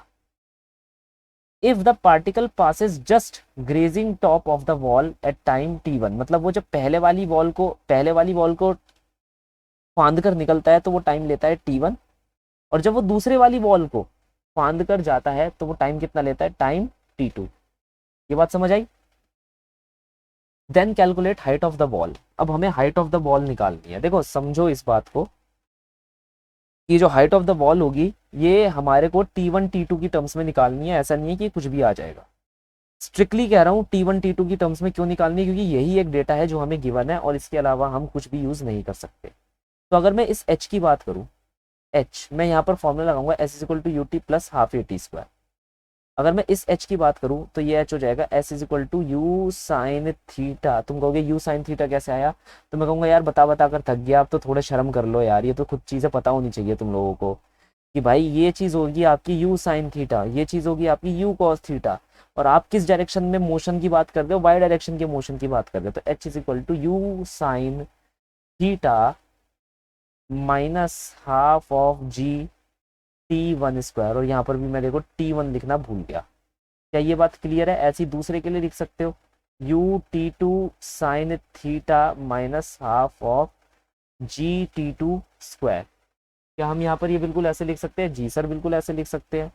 अब हम यहाँ पर क्या करेंगे, हमें h को रिटेन रखना है।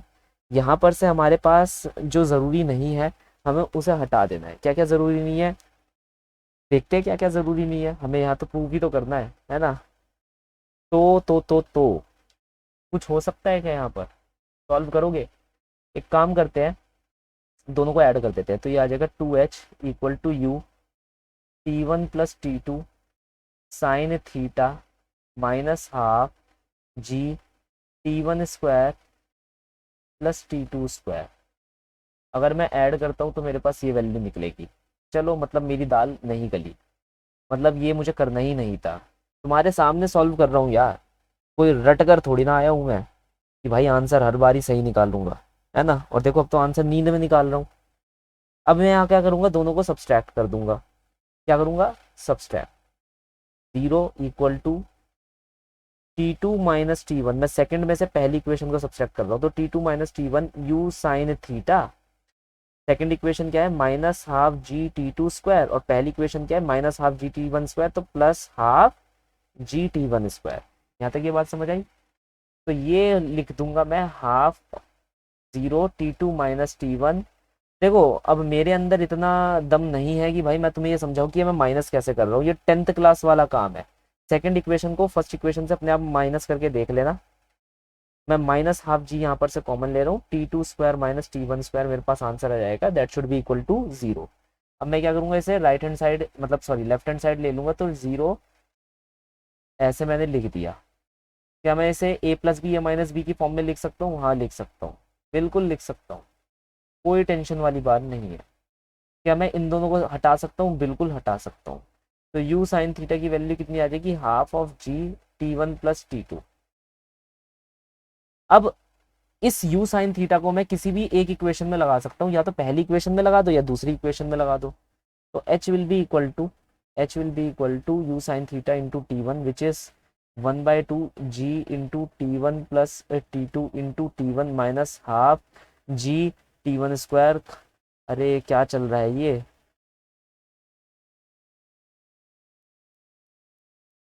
देखो जितनी जल्दी हो सके सॉल्व करने की कोशिश कर रहा हूँ, क्योंकि एक बार मम्मी आ गई ना फिर तो भाई मैं दुनिया में किसी से भी बात कर रहा हूँ ना हटा देंगी। ठीक है, तो भाई मम्मी, अरे बाप रे मम्मी ना आ जाए अभी, वरना बहुत प्रॉब्लम होने वाली है तुम्हारे लिए भी और मेरे लिए भी।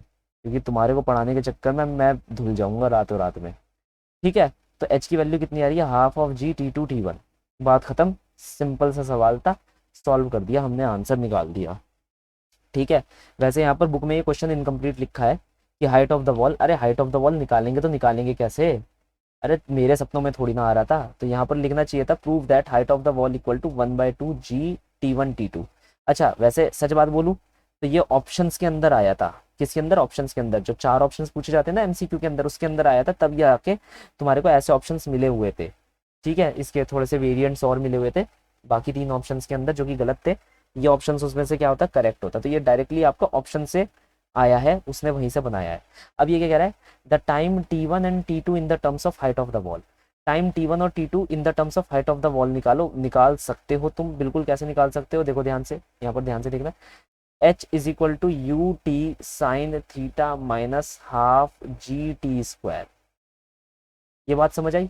अब ये क्या है, क्वाड्रेटिक इक्वेशन है, quadratic equation in the terms of t, तो इसे मैं लिख सकता हूँ half GT² minus u t sine theta plus H equal to 0।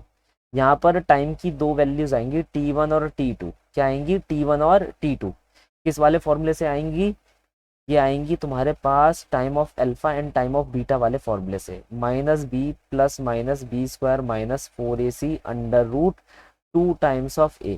इस वाले फॉर्मूले को लगाना, तुम्हारे पास 1 और 2 की वैल्यू आ जाएगी। 1 का टाइम जो होगा वो तुम्हारा जहाँ से प्रोजेक्टाइल हमने फेंका गया है उससे पहली हाइट तक का टाइम है, यहाँ से लेकर के यहाँ तक का टाइम T1 है, और यहीं से लेकर के यहीं तक का टाइम क्या है, T2 है। तो यहाँ पर से तुम्हारे पास 2 इक्वेशंस आ जाएगी टाइम T1 और T2 की, उससे तुम निकाल लेना। मैं यहाँ पर इस इक्वेशन को क्या करूँगा, कंपेयर करके बता दूंगा एक बेसिक क्वाड्रेटिक इक्वेशन से, ताकि तुम लोगों के लिए ABCD लिखना आसान हो जाए। AT² plus BT plus C, तो A की वैल्यू कितनी है, हाफ G, B की वैल्यू कितनी है, -u साइन थीटा, C की वैल्यू कितनी है हमारी H। ये लगा देना, आपके पास आंसर निकल कर आ जाएगा। मैं डायरेक्टली आंसर लिख देता हूँ, तो ये कितना आंसर होगा, u साइन थीटा अपॉन में g, इसे वेरीफाई कर लेना, 1 plus under root of 1 minus 2gh under root of upon में u sine theta whole square. ये बात समझ आई, एक ये आंसर निकल कर आएगा और एक ये आंसर निकल कर आएगा, u साइन थीटा अपॉन में g equal to 1 minus under root of 1 minus whole to the power 2gh upon में u sine theta whole square. ये T1 और T2 की वैल्यू तुम्हारी निकल कर आ जाएगी इन द टर्म्स ऑफ हाइट। मैंने देखो टोटल आंसर बता दिया, सॉल्व करना मैं नहीं बताऊंगा, अपने आप सॉल्व करना, तुम्हारे को सारे टूल्स एंड टिप्स मैंने दे चुका हूँ। और 10th क्लास का तो सॉल्यूशन बिल्कुल नहीं बताने वाला मैं, 10th क्लास में पढ़े तो हो तुम लोग इतना। क्या, right the expression for calculating the range of its projectile and the separation between the walls.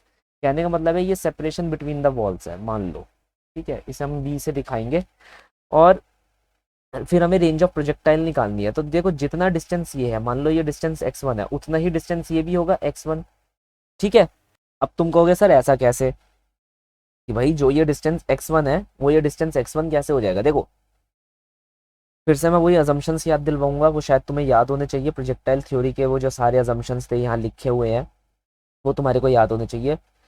तो अब मैं तुम्हें ये कहना चाहूँगा कि जब हमने ये सारे अजम्पशंस पढ़ लिए, जब हमने ये सारे अजम्पशंस पढ़ लिए, उसका मतलब है जितना समय तुम यहाँ से यहाँ जाने में लोगे उतना ही समय तुम यहाँ से यहाँ आने में वापस लोगे, पहली चीज। तो जितना तुम ऊपर गए और जितना तुम आगे गए उतना ही तुम नीचे भी आओगे और उतना ही तुम आगे भी जाओगे, है ना। तो इसलिए ये x1 यहाँ पर ये जो ये वाला x1 है उसके बराबर होगा, क्योंकि ये हाइट h है। देखो जो यहाँ पर तुम्हारी वेलोसिटी वेक्टर इस तरफ होगा वो यहाँ पर वेलोसिटी वेक्टर इस तरफ होगा, डायरेक्शन अलग है, डायरेक्शन अलग है बस, और कुछ चेंज नहीं होने वाला, डायरेक्शन अलग है। तो हाइट सेम होने के कारण वाई डायरेक्शन वाई डायरेक्शन में जो हाइट है वो सेम होने के कारण इसकी एक्स डायरेक्शन की जो डिस्प्लेसमेंट होगी वो भी क्या होनी चाहिए, सेम होनी चाहिए, क्योंकि बाकी सारी चीज़ें क्या है, आपस में सेम है, वही वेलोसिटी वेक्टर है, उतना ही हमारा एंगल है।